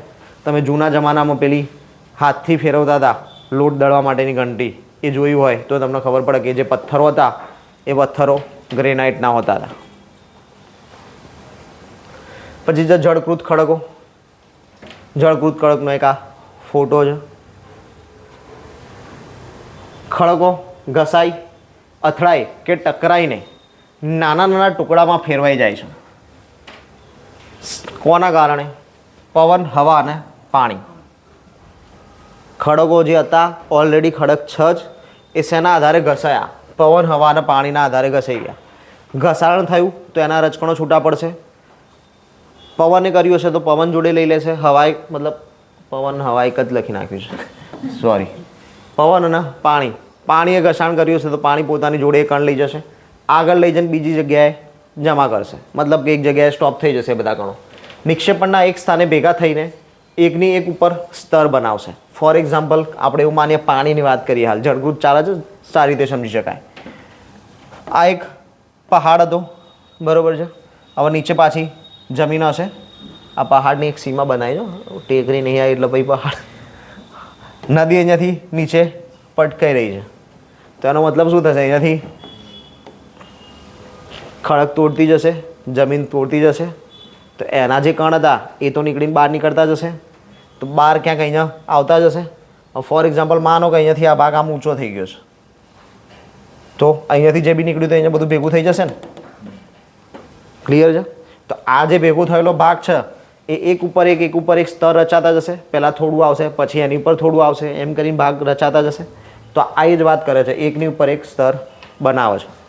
અને આ જે સ્તરો બને છે એ જ જળકૃત ખડક તરીકે આગળ જતાં ઓળખાય છે. આ એક એક્ઝામ્પલથી મેં ખાલી સમજાવ્યું તમને. આવું પાણીની જગ્યાએ પવનમાં બી હોય. પવન બી ઘસાણ કરીને વસ્તુ એક જગ્યાએ ઠાલવી શકે અને એનાથી બી જળકૃત ખડકો રચાઈ શકે. ક્લિયર છે આટલું? જળકૃત ખડકો. રેતિયા પથ્થરની સ્તર રચના એ જળકૃત ખડકોનું ઉદાહરણ છે. આ પ્રકારના ખડકો પ્રસ્તર ખડકો કહેવાય છે. પ્રસ્તર ખડકો કયા ખડકો છે? જળકૃત ખડકો છે. આગળ જોયા હતા અગ્નિકૃત. અગ્નિકૃતમાં બે જોયા, બેસાલ્ટ અને ગ્રેનાઇટ. જળકૃતની અંદર આપણે રેતીયો પથ્થર અને પ્રસ્તર. હો છે રૂપાંતરિત ખડક. કયો પથ્થર છે? ફોટામાં કયો પથ્થર દેખાય છે? આરસ પાણ છે. ચલો, અગ્નિકૃત કે જળકૃત ખડકો ઊંચા તાપમાને અને અતિશય દબાણના કારણે બે વસ્તુ ભેગી થઈ, એક ટેમ્પરેચર અને એક દબાણ. આપણને ખબર છે કે જો દબાણ વધ્યું તો ટેમ્પરેચર વધશે, અને ટેમ્પરેચર વધ્યું તો દબાણ વધશે. અલ્ટરનેટ છે, એક આવશે બીજું આવશે. એ થવાના કારણે શું થશે? ખડકો રૂપાંતરિત ખડક બનશે. કયા ખડકો રૂપાંતરિત ખડક બન્યા? અગ્નિકૃત અને જળકૃત ખડકો ટેમ્પરેચર અને દબાણ બેના વધારાના કારણે કયા ખડકોમાં રૂપાંતરિત થયા? રૂપાંતરિત ખડકમાં બદલાઈ ગયા. ઉદાહરણ શું છે? આરસ પહાણ. આરસ પહાણ શેમાંથી બને છે? ચીકણી માટી, સ્લેટ ચૂનાના પથ્થર. આ ઉચ્ચ તાપમાન, ઊંચું દબાણ મેળવવાના કારણે શેમાં રૂપાંતરિત થઈ છે? આરસ પહાણમાં. આરસ પહાણ એક રૂપાંતરિત ખડક થઈ ગયું. હવે આખું સાયકલ સમજીએ કે આખી સાયકલ ચાલે છે કેવી રીતે. અગ્નિકૃત ખડકો બન્યા શેમાંથી? અગ્નિકૃત ખડક શેમાંથી બન્યું હતું? મેઘમાંથી, લાવાથી. બરાબર. મેઘમાંથી શું બન્યું? અગ્નિકૃત ખડક. પછી જળકૃત ખડકો કેવી રીતે બન્યા? તો કે જે ખડકો હતા એનું ઘસાણ થયું. કોણે કર્યું? હવા અને પાણીએ. એના રજકણો એક જગ્યાએ ભેગા થઈ ગયા અને એના કારણે કયા ખડકો બન્યા? જળકૃત ખડકો બન્યા. જળકૃત ખડકો હતા, એના ઉપર ટેમ્પરેચર, પ્રેશર વધ્યું, એના કારણે શેમાં રૂપાંતરિત થઈ ગયા? રૂપાંતરિત ખડકોમાં. હવે આ રૂપાંતરિત ખડકો ઉપર હજી જો વધારે ટેમ્પરેચર ને વધારે પ્રેશર આવશે ને તો ફરી પાછો મેઘમાં ટ્રાન્સફર થઈ જશે. ક્લિયર? સાયકલ પૂરી થઈ આખી એક. મેઘમાંથી શરૂ થયું, મેઘમા ઉપર પૂરું. એ આખી સાયકલ જોઈ લઈએ. ખડક ચક્ર જેને કહેવામાં આવે, ફોટામાં અહીંયા તમને આપી દીધું છે. માનો કે મેઘમાં છે, મેઘમાંથી શું રચાયું? અગ્નિકૃત ખડક. અગ્નિકૃત ખડકમાંથી શું રચાયું? પ્રસ્તર ખડક મીન્સ જળકૃત ખડકો. જળકૃત ખડકોમાંથી રૂપાંતરિત ખડકો, અને રૂપાંતરિતમાંથી ફરી પાછું મેઘમાં. આ સાયકલ કન્ટિન્યુઅસ ચાલવાની. અત્યારે હાલ પણ ચાલુ જ છે આ સાયકલ. લખીને આપ્યું છે સામાન્ય જે આપણે હાલ જોઈએ. મેઘમાં અગ્નિકૃત ખડકોની રચના કરે. અગ્નિકૃત ખડકો ઘસારાના વિભાજનના કારણે જમા થઈ પ્રસ્તર ખડકો બનાવો. ઊંચા તાપમાને અગ્નિકૃત અને પ્રસ્તર ખડકો રૂપાંતરિત ખડકોમાં ફેરવાઈ જાય, અને આ રૂપાંતરિત ખડકો ઊંચા તાપમાને મેઘમામાં ફેરવાઈ જાય. આખું ચક્ર આપણે જે હાલ જોઈ લીધું, સમજી લીધું, એ જ લખાણ સ્વરૂપે આપ્યું છે. નેક્સ્ટ છે જીવાશ્મી. જીવાશ્મી કહેવાય કોને? આટલું જ આપણે હાલ સમજવાનું. જીવાશ્મી કોને કહેવાય? નહીં ખબર? પૃથ્વીમાં જે દટેલું મળે એ જીવાશ્મી. ખડકોના સ્તરમાં દબાયેલા મૃત વનસ્પતિ અને જંતુના અવશેષો, એને શું કહેવાશે? જીવાશ્મી. આપણને હાલ ડાયનાસોરના અવશેષો મળે, આપણે એને શું કહીએ? એ કોઈ એક જીવ હતો, એના અશ્મિ આપણને મળ્યા, એ જીવાશ્મી છે. ભૂમિ સ્વરૂપનું નિર્માણ. અત્યારે હાલ આપણે શું જોયું? ખાલી પૃથ્વીની આંતરિક રચના. પૃથ્વી 1 બાય 1 કેવી રીતે છે એ જોઈ લીધું કે ભાઈ ઉપર ઘન પદાર્થ છે, નીચે મેન્ટલ મેઘમાં પ્રવાહી છે, એની નીચે ભૂગર્ભ છે, એ પણ ઘન સ્વરૂપે છે. એના કારણ જોઈ લીધા હતા કે ભાઈ દબાણ છે, પ્રેશર છે, આ બધું વધારે હોવાના કારણે આ વસ્તુ પોસિબલ થઈ છે. એના અલગ અલગ વસ્તુ, અલગ અલગ ખડક રચના કઈ કઈ મળે છે એ બધું જોઈ લીધું. આ બધું થયું ખાલી પૃથ્વીની વાત. પણ હવે આપણે જે આ વસવાટ કરીએ છીએ ભૂ કવચ ઉપર, એ ભૂ કવચની વાત. હવે આપણે પૃથ્વી ઉપર વસવાટ કરીએ છીએ તો આપણે એક સરખી સપાટી તો મળતી નથી. ક્યાંક પર્વત છે, ક્યાંક સમુદ્ર છે, ક્યાંક ખાઈ છે, બધું અલગ અલગ છે. ક્યાંક મેદાન છે. આપણે હાલ જ્યાં વસવાટ કરીએ છીએ મેદાન પ્રદેશ છે, મેદાન પ્રદેશ થઈ ગયો. ક્યાંક કોઈક ભાગ ઊંચો છે તો ઉચ્ચ પ્રદેશ કહીએ છીએ. તો આપણે ગુજરાતની જિયોગ્રાફીમાં બધું જોઈ લીધેલું છે. પણ કેવું? કોન્સેપ્ચ્યુઅલ. રચના કેવી રીતે થઈ એ ખબર નથી. આપણે ખાલી એટલું જોયું તો કે આનો ઉચ્ચ પ્રદેશ કહેવાય, પણ ઉચ્ચ પ્રદેશ રચાયો કેવી રીતે નહોતું જોયું. એ અહીંયા જોઈશું ભૌતિક ભૂગોળમાં. જો પહેલાં તો કયા કયા ભાગ આવશે આની અંદર? તો પર્વત છે, ખીણ, ઉચ્ચ પ્રદેશો, મેદાન પ્રદેશ, ટાપુ પ્રદેશ, સમુદ્ર પ્રદેશો. આ બધા અલગ અલગ પ્રદેશોનો ભૂમિ સ્વરૂપોની અંદર સમાવેશ થાય. આ બધા જ ભૂમિ સ્વરૂપના ભાગ છે. એક એક સ્વરૂપ છે ભૂમિનું. પૃથ્વીના આંતરિક નિર્માણ પામતું બળ. આંતરિક બળ એટલે ઇન્ડોજેનિક ફોર્સ. પૃથ્વીની અંદર જાતે જ આંતરિક રીતે નિર્માણ પામેલું બળ જે છે એ શું છે? ઇન્ડોજેનિક ફોર્સ. પૃથ્વીની સપાટી પર ઉત્પન્ન થતું બળ. પૃથ્વીની સપાટી ઉપર ઉત્પન્ન થયેલું બળ છે બાહ્ય બળ, એટલે કે એક્ઝોજેનિક ફોર્સ. બે જુદા જુદા છે. અંદરની બાજુ લાગશે તો ઇન્ડોજેનિક, અને બહારની બાજુ લાગે તો એક્સોજેનિક. આંતરિક બળ ક્યારેક આકસ્મિક ગતિ પેદા કરે છે. આંતરિક બળ એટલે ઇન્ડોજેનિક. ઇન્ડોજેનિક ક્યારેક આકસ્મિક ગતિ પેદા કરે છે. તો વળી ક્યારેક એ ગતિ કેવી હોય છે? બહુ ધીમી હોય છે. આકસ્મિક ગતિ શું છે? ભૂકંપ અને જ્વાળામુખી. આપણને ખબર છે કે ભાઈ પૃથ્વી 7 પ્લેટો ઉપર આવેલી છે. એ આપણે નેક્સ્ટ ચેપ્ટરમાં ડિટેલમાં જોઈશું. પૃથ્વી 7 પ્લેટો ઉપર છે. 7 પ્લેટ કન્ટિન્યુઅસલી મૂવ થઈ રહી છે. આ જે ગતિ કરી રહી છે એ આમ ઘણી વખત કેવું છે કે સામાન્ય ગતિના કારણે કોઈ ઇફેક્ટ ના દેખાય, પણ ગતિ વધી જાય તો ધરતીકંપ જોવા મળે, કે જે આપણને ગઈકાલે જાપાનમાં જોવા મળ્યો. બરાબર? વાંચો છો ન્યૂઝપેપર? હા, તો ના ખબર હોય. બરાબર? વાંચવું પડે એના માટે. બરાબર છે? તો ભૂકંપ અને જ્વાળામુખી શેના આધારે? આકસ્મિક ગતિના આધારે. આકસ્મિક ગતિ શેના આધારે થશે? આંતરિક બળના આધારે. મૃદાવરણીય ભૂતકતી આવી ગયું. પ્લેટોની વાત કરી આપણે. ગતિશીલતાથી પૃથ્વીની સપાટી પર કંપન થાય છે, જે તેના કેન્દ્રના ચારે બાજુ કંપન કરે છે. આ કંપનને ભૂકંપ કહે છે. આપણે હમણાં આગળ જોયું હતું કે ભાઈ પહેલાં ભૂકંપનું જે મેન પોઈન્ટ હોય અંદર હોય, એ અંદર હોય. ઇટ મીન્સ ભૂતકતી. બરાબર? જે પ્લેટ છે એ પ્લેટમાં કંઈક પ્રોબ્લેમ થઈ છે, એનો વાઇબ્રેશન પેદા થયું છે, અહીંયા થયું છે. અને આ પૃથ્વીની સપાટી છે ઉપર. તો પૃથ્વીની જે સપાટી છે અહીંયાથી પૃથ્વીની સપાટી સુધી તરંગ જશે અને પછી આ પોઈન્ટ ઉપરથી એ વાઇબ્રેશનમાં ફેલાશે ચારે તરફ, કે જે અહીંયા લખ્યું છે કે કેન્દ્રના ચારે બાજુ કંપન કરે છે, જે એલ વેવ્સ આપણે કીધી હતી એ. જ્યાંથી કંપનની શરૂઆત થાય છે તેને ઉદ્ગમ કેન્દ્ર કહે છે. કંપનની જ્યાંથી શરૂઆત થઈ મીન્સ કે આ જે પોઈન્ટ છે એ પોઈન્ટને શું કહેવાય? ઉદ્ગમ કેન્દ્ર. કંપન ઉદ્ગમ કેન્દ્રના બહારની તરફ તરંગો સ્વરૂપે ગતિ કરે છે. સપાટી ઉપર આવવા માટે ગતિ કરશે. ઉદ્ગમ કેન્દ્રની નજીકના સપાટીના કેન્દ્રને અધિકેન્દ્ર અથવા તો નિર્ગમન કેન્દ્ર કહે છે. આ જે ઉપર આ પોઈન્ટ ઉપર જે પૃથ્વી ઉપર ટચ થયો ને, કલર બદલી દઈએ તો ખબર પડશે. હા, પૃથ્વી ઉપર માનો કે અહીંયા સૌ પ્રથમ અનુભવાયું તો એને શું કહેવાય? નિર્ગમન કેન્દ્ર એટલે કે એપી સેન્ટર. ક્લિયર? ભૂકંપમાં આ બધું જ એક એક પોઈન્ટ જોઈશું ડિટેલમાં. આ ખાલી સમજવા પૂરતું છે હાલ. આ બધું ભૂકંપમાં ફરી આપણે સમજીશું. હું ઈચ્છતો તો અહીંયા ના રાખતો, પણ અહીંયા રાખ્યું એટલા માટે કે ભૂકંપ વખતે તમારે રિવિઝન થાય, ફરી આવો. અધિકેન્દ્રના સૌથી નજીકના ભાગમાં સૌથી વધુ નુકસાન થાય છે. આપણને ખબર જ છે કે જ્યાં પોઈન્ટ હશે ત્યાં જ વધારે નુકસાન થશે. અંતર વધતા ભૂકંપની તીવ્રતા ઓછી થઈ જશે, વાઇબ્રેશન ઓછું. ઘસારણ, ધોવાણ, પરિવહન અને નિક્ષેપણ જેવી પ્રક્રિયા દ્વારા ભૂમિ સપાટી સતત બદલાતી રહે છે. હવે અહીંયા પેલું પોઈન્ટ પૂરો થઈ ગયો, નવો પોઈન્ટ સ્ટાર્ટ થઈ ગયો.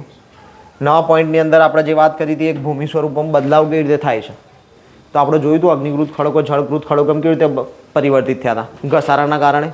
તો એ જાય ગયું ઘસારણ. વરસાદ પડશે તો ધોવાણ, નદી હશે તો પરિવહન. ક્લિયર? આ એકની એક જ વસ્તુ, ત્રણ અલગ અલગ નામ આપ્યા, ખાલી ત્રણ સ્વરૂપ બદલાઈ ગયા. એટલે પવનથી થશે તો ઘસારણ, ઘસારણ પાણીથી બી કહેવાય જ, પણ આપણે સમજવા પૂરતું છે. ધોવાણ પાણીથી અને પરિવહન નદીવાળું. પૃથ્વીની સપાટી પર ખડકોના તૂટવાથી ઘસારણની પ્રક્રિયા અનુભવાય છે. ભૂસપાટી પર જળ, પવન અને હિમ જેવા વિભિન્ન ઘટકો દ્વારા થતા ક્ષયને ઘસારણ કહે છે. ઘસારણ જળ, પવાઈ અને હિમ ત્રણે ત્રણ કરશે. આપણે જોઈએ ઘસારણ કેવી કેવી રીતે થશે. પરિવહનની વાત જોઈ લઈએ તો પવન, જળ વગેરે ઘસારણથી પદાર્થોને એક સ્થળેથી બીજા સ્થળે લઈ જાય છે, જેને પરિવહન કહે છે. ક્લિયર થઈ ગયું? અલગ મેં એટલે ત્રણ વસ્તુ જુદી કીધી હતી કે પહેલાં યાદ રાખો, જમીન મતલબ પવનથી થયું, પછી વરસાદનું પાણીથી ઘસાયું અને પછી પરિવહન નદીવાળું. ત્રણ સ્ટેપ અલગ અલગ યાદ રહેશે તો આ ઓટોમેટિકલી આવી રીતે સેટ થઈ જશે. પરિવહન કોને કહેવાય? નદીનું પાણી છે, ઘસાઈને જતું રહ્યું. પવન આવ્યો તો ખાલી ઘસારણ કર્યું હતું, પડી ગયું નીચે. પવન એટલો બોજ સહન ના કરી શક્યો. આ બધી જ વસ્તુ જુદી જુદી, એટલે યાદ એવી રીતે રાખો કે જે રીતે તમને રહે. ચલો, જેનાથી પદાર્થોનું અન્યત્ર નિક્ષેપણ થાય છે. પરિવહન થયું, માનો કે આજે પવન અને જમીન, આપણે એવું ધારીએ છીએ કે પવને કોઈ ખડકનું ઘસાણ કર્યું, એની ક્ષમતા જેટલી હતી પવનની, એટલો વહન બોજ એને લઈ લીધો ઘસાણ કરીને, અને એટલો લઈ જઈને જ્યાં આગળ જઈને ઠલવવાનો હતો ત્યાં ઠલવી દીધો. સેમ વસ્તુ આપણે નદીની વાત કરીએ. નદીએ કંઈક ઘસારણ કર્યું, જેની કેપેસિટી હતું એટલો વહન બોજ લીધો, આગળ જઈને ઠલવી દીધો. આ જે વસ્તુ થઈ એને શું કહેવાય? નિક્ષેપણ. ક્યાંકથી ઘસારણ કંઈ લઈને આવ્યા અને ક્યાંક છોડી દીધું, જ્યાં છોડ્યું એ કહેવાય નિક્ષેપણ. ક્લિયર? નિક્ષેપણ ખબર પડી ને? ઘસારણથી નિક્ષેપણ સુધીની આ પ્રક્રિયા પૃથ્વીની સપાટી પર વિભિન્ન ભૂમિ સ્વરૂપોનું નિર્માણ કરે છે. ભૂમિ સ્વરૂપો રચવા માટે ઘસારણ, નિક્ષેપણ અનિવાર્ય છે.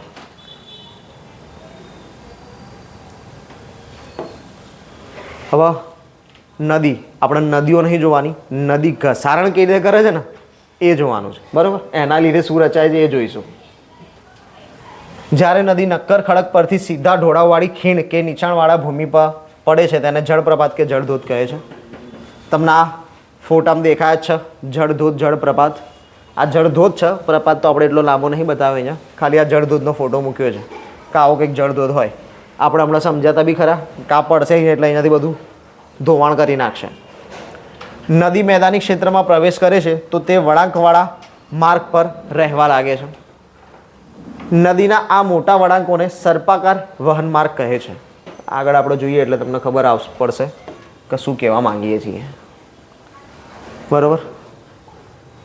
આખે આખું નદીનું જીવનકાળ આપેલો છે કે કેવી રીતે હોય. માનો કે પહેલાં નદી આ રીતે વહશે, આપણે દોર્યું હોય તો આવી જ દોરીએ. પછી સમય જશે એ પ્રમાણે એનો વળાંક વધતો જશે. બરાબર. અહીંયા જો, અહીંયા ક્યાંય માટી દેખાતી હતી નહીં, અહીંયા જો આ ભેગું થયું બધું. આ બધું શું છે? નિક્ષેપણ. એ જે ઘસી ઘસીને જોડેલા આવી છે ને એનો અહીંયા નિક્ષેપ થતો ગયો. અહીંયા નિક્ષેપ થવાના કારણે એનો માર્ગ શું થયો? બદલાતો ગયો. અહીંયા બધું ભેગું થઈ ગયું એટલે શું થશે? ઉપર જવાનું ચાલુ થઈ ગઈ. અહીંયા ભેગું થયું એટલે ફરી નીચે આવવાનું ચાલુ થઈ. ફરી પાછું અહીંયા ભેગું થયું એટલે ઉપર જવાનું ચાલુ થઈ ગઈ. ક્લિયર? આ જ વસ્તુ ધીમે ધીમે વધી ગઈ. અહીંયા જથ્થો ભેગો થઈ ગયો વધારે પડતો તો શું થઈ ગયું? આખો આમ શેપ બદલાઈ ગયો. અહીંયા જથ્થો ભેગો વધારે થઈ ગયો, શેપ બદલાઈ ગયો. બરાબર. મતલબ કે આ યુ આકાર થઈ ગયો. આ ઊંધો યુ છે, આ સીધો યુ, ફરી પાછો ઊંધો યુ. પહેલાં એને સીધા શેપમાં ચાલુ કરી દઉં, પછી વી આપણે વી કહી શકીએ, બાકી આના ખરેખરમાં કહેવાય એક્સ એન્ડ વાય. આ યુ. અને પછી એક સમય આવશે કે જ્યારે આ નિક્ષેપણ આખે આખું ભેગું થઈ જશે, જેમ અહીંયા થયું છે. જેના કારણે શું થશે? નદીનો જે આ ભાગ હતો પહેલાં અહીંયાથી આમ વહતો હશે, પણ અહીંયા નિક્ષેપણ વધી જવાના કારણે હવે સીધો થઈ ગયો. આટલો ભાગ છૂટી ગયો. પણ આ નદીનું પાણી ભરાઈ તો રહેશે જ. અને નદીનું પાણી ભરાઈ રહ્યું એટલે એનું શું કહેવાશે? નળાકાર સરોવર. ક્લિયર છે? હા. ફોટામાં સમજાઈ ગયું? તો લખાણ ઉપર સમજી લઈએ. સર્પાકાર વહન માર્ગના કિનારા પર સતત ઘસાણ શરૂ થઈ જાય છે. આ વળાંકવાળો ભાગ હતો, ઘસાણ સ્ટાર્ટ થઈ ગયું તો આપણે કીધું ઘસાણ ભેગું થઈ રહ્યું છે, નિક્ષેપ થઈ રહ્યો છે. સર્પાકાર વળાંકો સમય જતાં ખૂબ જ નજીક આવી જતાં લગભગ ઘોડાડી નાળ આકાર કે વર્તુળાકાર ધારણ કરે છે. આ વાળો ભાગ. આ છેલ્લો ભાગ નેક્સ્ટ સ્લાઇડમાં.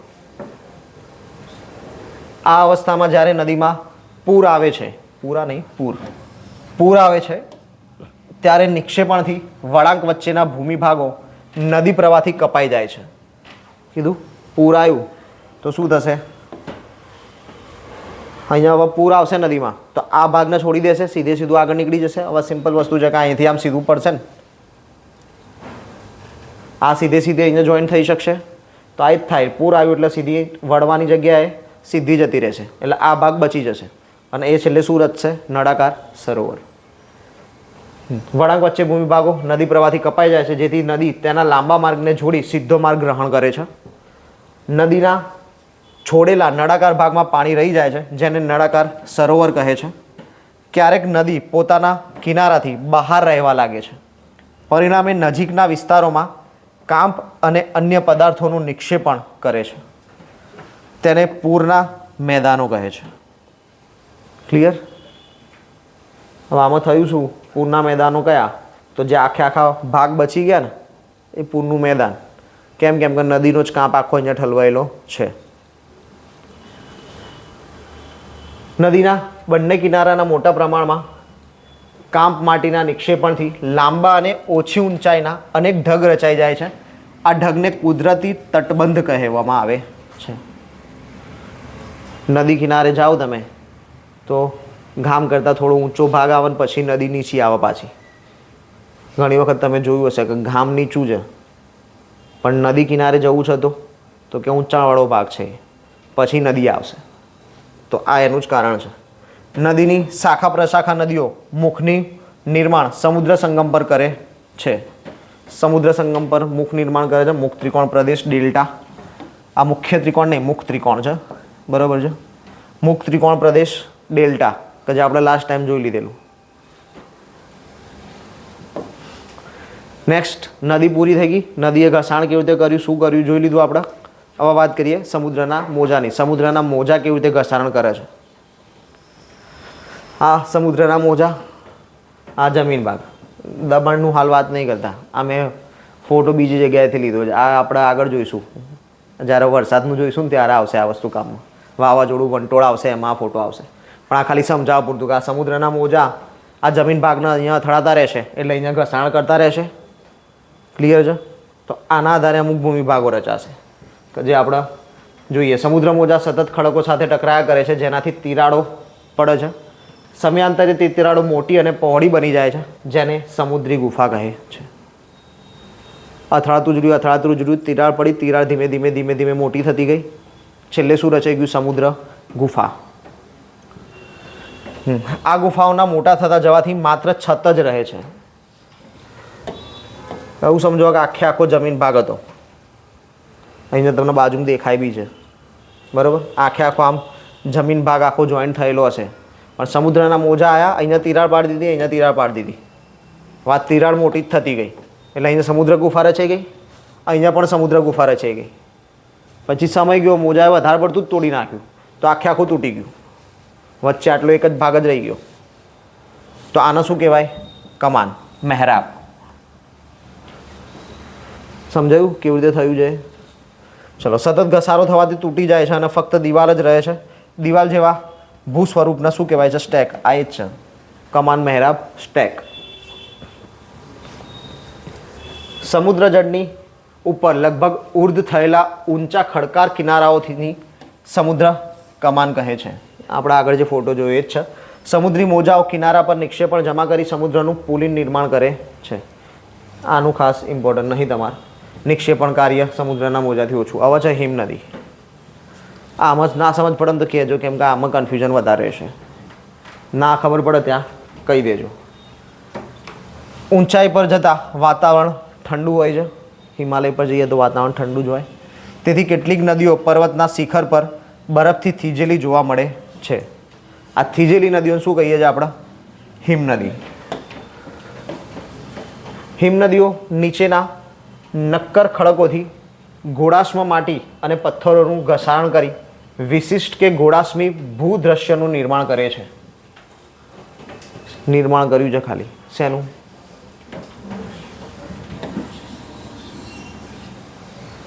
હિમનદીએ કંઈક નિર્માણ કર્યું હતું. શું નિર્માણ કર્યું હતું યાદ રાખવાની જરૂર નહીં. હિમનદી પીગળતા પર્વતીય ક્ષેત્રમાં આવેલા કોતરોમાં પાણી ભરાઈ સરોવરની નિર્માણ થાય છે. માનો કે અત્યારે હાલ આપણે એક જોઈએ છીએ ભૂસ્ખલન, વાયનાડ, બરાબર. વાયનાડની અંદર હાલ ભૂસ્ખલન થઈ ગયેલું છે. હજી શોધખોળ ચાલી રહી છે વ્યક્તિઓની. તો એ જે ભૂસ્ખલન છે, આજે પ્રધાનમંત્રી પોતે રૂબરૂ મુલાકાત લેવાના છે વાયનાડની. એટલે જે વાત આપણે કરીએ છીએ ભૂસ્ખલનની એની, તો આપણે આના કોન્સેપ્ટમાં લઈ જઈએ હિમનદીના. તો હિમનદી પર્વતો ઉપર રહેલી છે. માનો કે પીગળી તો પાણીનો જથ્થો એક સાથે આવશે. એક સાથે પાણીનો જથ્થો આવશે તો ક્યાં આવશે? તો નીચે જે ખીણ પ્રદેશ છે ત્યાં જ આવશે ને. તો એ જે ખીણ પ્રદેશમાં પાણી ભરાઈ ગયું અને સરોવર રચાયું, એ સરોવર કયું છે? ટાર્ન સરોવર.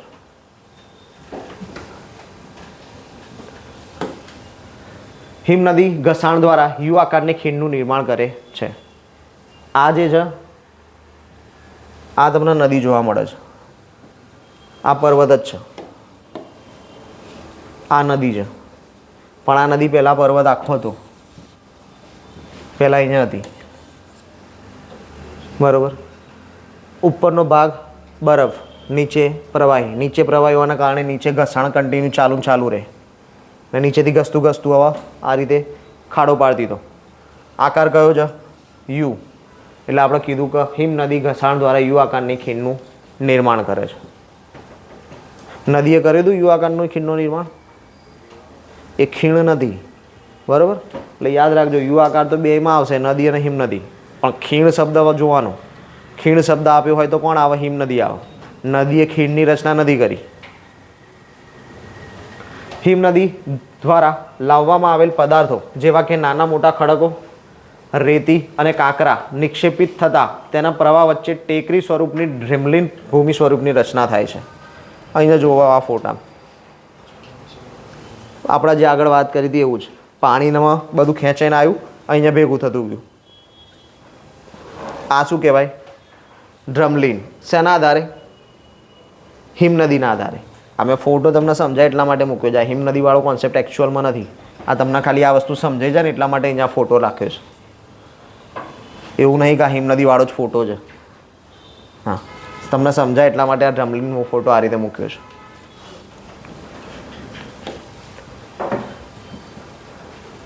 નેક્સ્ટ પવનો જોઈએ. બે વસ્તુ જોઈ, એક નદી અને હિમનદી. એ બંને ઘસાણ કેવી રીતે કરશે, અલગ અલગ ભૂમિ સ્વરૂપો કેવી રીતે રચશે. યુ આકારની ખીણ આપણે આમાં જોઈ, પેલામાં નળાકાર સરોવરની એવી રચના જોઈ હતી.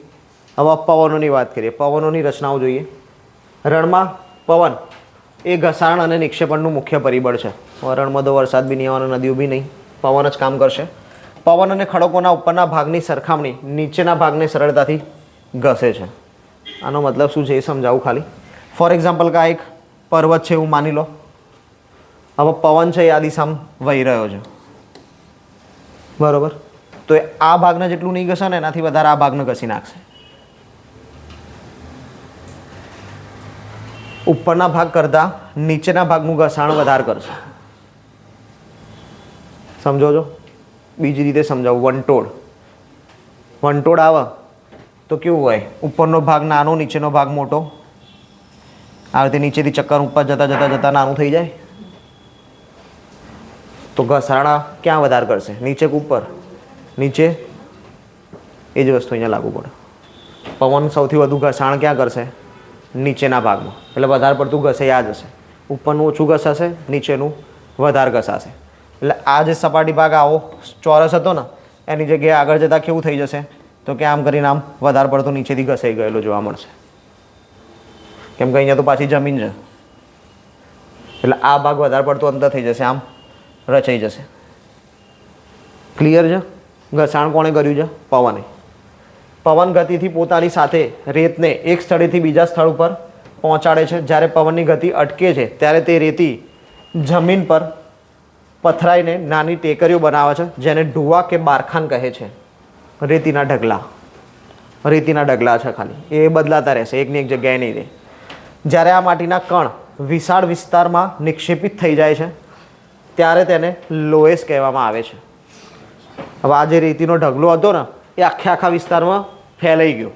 હવે રેતીનો ઢગલો ના રહ્યો, આખો રેતીનો ઢગલો વિસ્તારમાં ફેલાઈ ગયો. તો એને કયા પ્રકારના મેદાનો બનાવ્યા? તો લોએસ પ્રકારના મેદાનો બનાવ્યા. હવે વાત કરીએ પર્વતોની. પર્વતો ઘસાણ કેવી રીતે કરે છે? પર્વતો ઘસારણની વસ્તુમાં આવશે. નિર્માણ પ્રક્રિયા અનુસાર પર્વતના બે પ્રકાર છે: ભૂગર્ભિક અવશિષ્ટ, શેષ. આ બધું આપણે જોઈ લીધું જ પર્વતમાં. એટલે હવે આ થોડું ફાસ્ટ જઈશું કેમ કે આ જૂનું જોયેલું જ છે બધું. ભૂગર્ભિક ભૂસંચલીય પર્વતો, ઉદાહરણ તરીકે ગેડ પર્વત, ખંડ પર્વત, ઘુમ્મટાકાર અને જ્વાળામુખી. ગેડ પર્વત, ગેડીકરણની પ્રક્રિયા. ગેડ પર્વત પ્રસ્તર ખડકોવાળા ભૂસન્નતિ ધરાવતા પ્રદેશો પર ભૂસંચલનને કારણે પેદા થયેલું અને ક્ષિતિજ દિશાઓથી લાગતું દબાણ. લહેરવાળી ગતિ. આ લહેરવાળી ગતિ તમને ફોટામાં દેખાય જ છે. આપણે વ્યાખ્યા લાસ્ટ ટાઈમ જોયેલી છે, બરાબર. જો ના સમજાય અને જે નવા સ્ટુડન્ટ છે એમના માટે ના સમજાય તો આપણો જૂનો પર્વતોવાળો લેક્ચર જોઈ લેવાનો. ગુજરાતની ભૂગોળની અંદર આપણે જે પર્વતો ચલાવેલા છે એની અંદર આ બધું જ ચલાવેલું છે. તે દબાણ બળ લાંબા સમય સુધી ચાલુ રહેતા અને ઊંચકાવાની પ્રક્રિયા થતાં તેમાં કેટલાક ભાગ ઘડી સ્વરૂપે ઊંચા ઉપસી આવે એના ગેડ પર્વત કહેવાય. ચલો, ગેડ પર્વત આપણે જોયેલું છે એટલે હાલ પૂરતું આ કન્ટેન્ટ આખું સ્કીપ કરીએ. જે કામનું છે એ જોઈ લઈએ સીધું.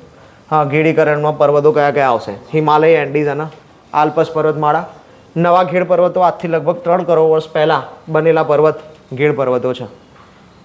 નવા પર્વતો કોને કહેવાય? કે જે આજથી 3 કરોડ વર્ષ પહેલાં બને હોય ને એ નવા પર્વત કહેવાય, બરાબર. એનાથી જૂના 3 કરોડ વર્ષ પહેલાં બને હોય તો જૂના. ખંડ પર્વત, જે બચ્યો ભાગ હોય એ ખંડ પર્વત. આપણે વાત કરી હતી ફાટ ખીણની એની. આ જે ભાગ ઉપર રહી જશે ઉપસેલો એ ખંડ પર્વત અને નીચે જે ભાગ બેસી જશે એ ફાટ ખીણ. એટલે આ ફાટ ખીણ અને આ ખંડ પર્વત. જો આના ફાટ ખીણ કહેવાય અને આના ખંડ પર્વત કહેવાય.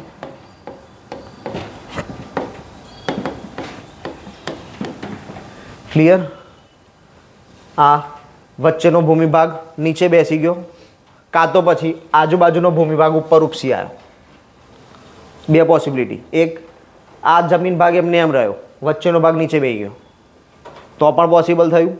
અને આ ભાગ એમનો એમ રહ્યો, આ બે ભાગ ઊંચા થઈ ગયા તો પણ રચાશે. બે કોન્સેપ્ટ હતા આના રચાવાના. આ બંનેથી ખંડ પર્વતોની રચના થાય. ખંડ પર્વતો પૃથ્વીની આંતરિક બળોના ઉદાહરણ સાતપુડા, આપણને ખબર જ છે, નર્મદાની ફાટ ખીણો, ઘુમ્મટાકાર પર્વત, જ્વાળામુખી જમીનની બહાર નથી આવી શકતો. આ ફોટા આમાં મૂક્યા છે કેમ કે લાસ્ટ ટાઈમ નહોતા મૂક્યા, દોરીને બતાવ્યું હતું, કંઈ સમજાયું ના સમજાયું તો. આ જ્વાળામુખી લાવા છે. જ્વાળામુખી લાવા જમીનમાંથી બહાર આવવા માટે ઉપર આવ્યો છે, પરંતુ આ જે જમીન છે એ ઠોસ છે, નક્કર છે. એના કારણે થયું શું? તો લાવા જમીનની બહાર આવી ના શક્યો. એના કારણે અંદર ભેગો થયો. અંદર ભેગો થશે એના કારણે શું થશે? જમીન ભાગ ઊંચો થઈ જશે. તો આવો જે પર્વત રચાયો એને કહેવાય ઘુમ્મટાકાર પર્વત. માનો કે જ્વાળામુખી બહાર આવી ગયો તો જ્વાળામુખી પર્વત. જ્વાળામુખી બહાર આવ્યો તો એ પર્વત કેવો થયો? જ્વાળામુખી પર્વત થયો. જ્વાળામુખી બહાર ના આવ્યો તો ઘુમ્મટાકાર પર્વત. અવશિષ્ટ પર્વતો, ખંડ પર્વતોનું જ બીજું નામ. આ અવશિષ્ટ પર્વતોના એક ફોટોગ્રાફ છે. અવશિષ્ટ પર્વતો આવી રીતે હોય, જે બચ્યું ખૂચ્યું હોય અવશિષ્ટ પર્વત કહેવાય. પર્વત શૃંખલા, એક રેખામાં આવેલા ઘણા બધા પર્વતોને શું કહેવાય? પર્વત શૃંખલા. જે બરડો ડુંગરમાં જોવા મળે, હિમાલયમાં જોવા મળે, અરવલ્લીમાં જોવા મળે, આ બધી પર્વત શૃંખલા થઈ ગઈ. વિંધ્યાચલ, સહ્યાદ્રી, સાતપુડા, આ બધી જ પર્વત શૃંખલાઓ. પર્વત 3 પ્રકારના હોય, 4 પ્રકાર આપણને ખબર જ છે.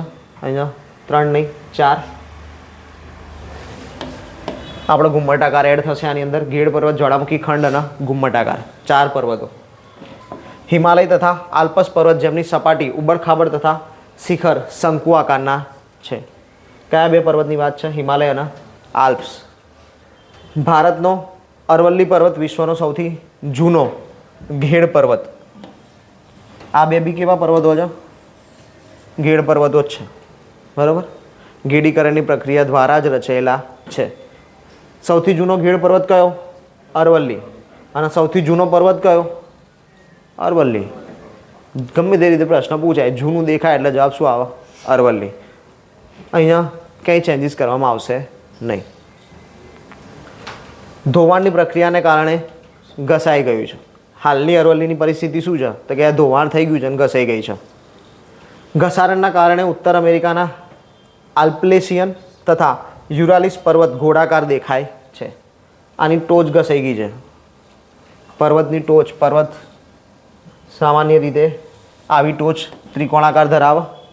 બરાબર. પણ હવે ઘસારણ આ રીતે થયું, પવને ઘસી નાખ્યું અહીંયા, તો શું થઈ જાય? એટલે જે ગોળ માથાળું છે ને એની વાત કર્યું છે કે આલ્પેશિયન અને યુરાલિસ પર્વતો ગોળાકાર દેખાય છે. કેમ ગોળાકાર દેખાય છે? કેમ કે હવા ઉપરની આ સપાટી ઘસાઈ ગઈ છે.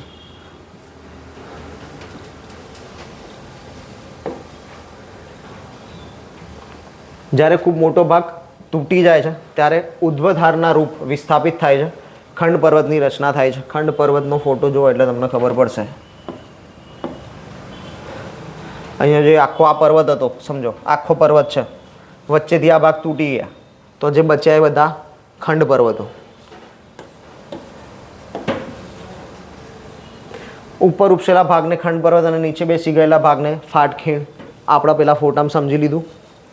યુરોપની રાઇન વેલી તથા વિસ્જેસ પર્વત આ પ્રકારના પર્વતના ઉદાહરણ, એટલે કે ખંડ પર્વતના. જ્વાળામુખી પર્વત જ્વાળામુખી ક્રિયાઓના કારણે બને છે. આપણે જોઈ લીધું જ્વાળામુખી ફાટશે તો કયો પર્વત રચાશે?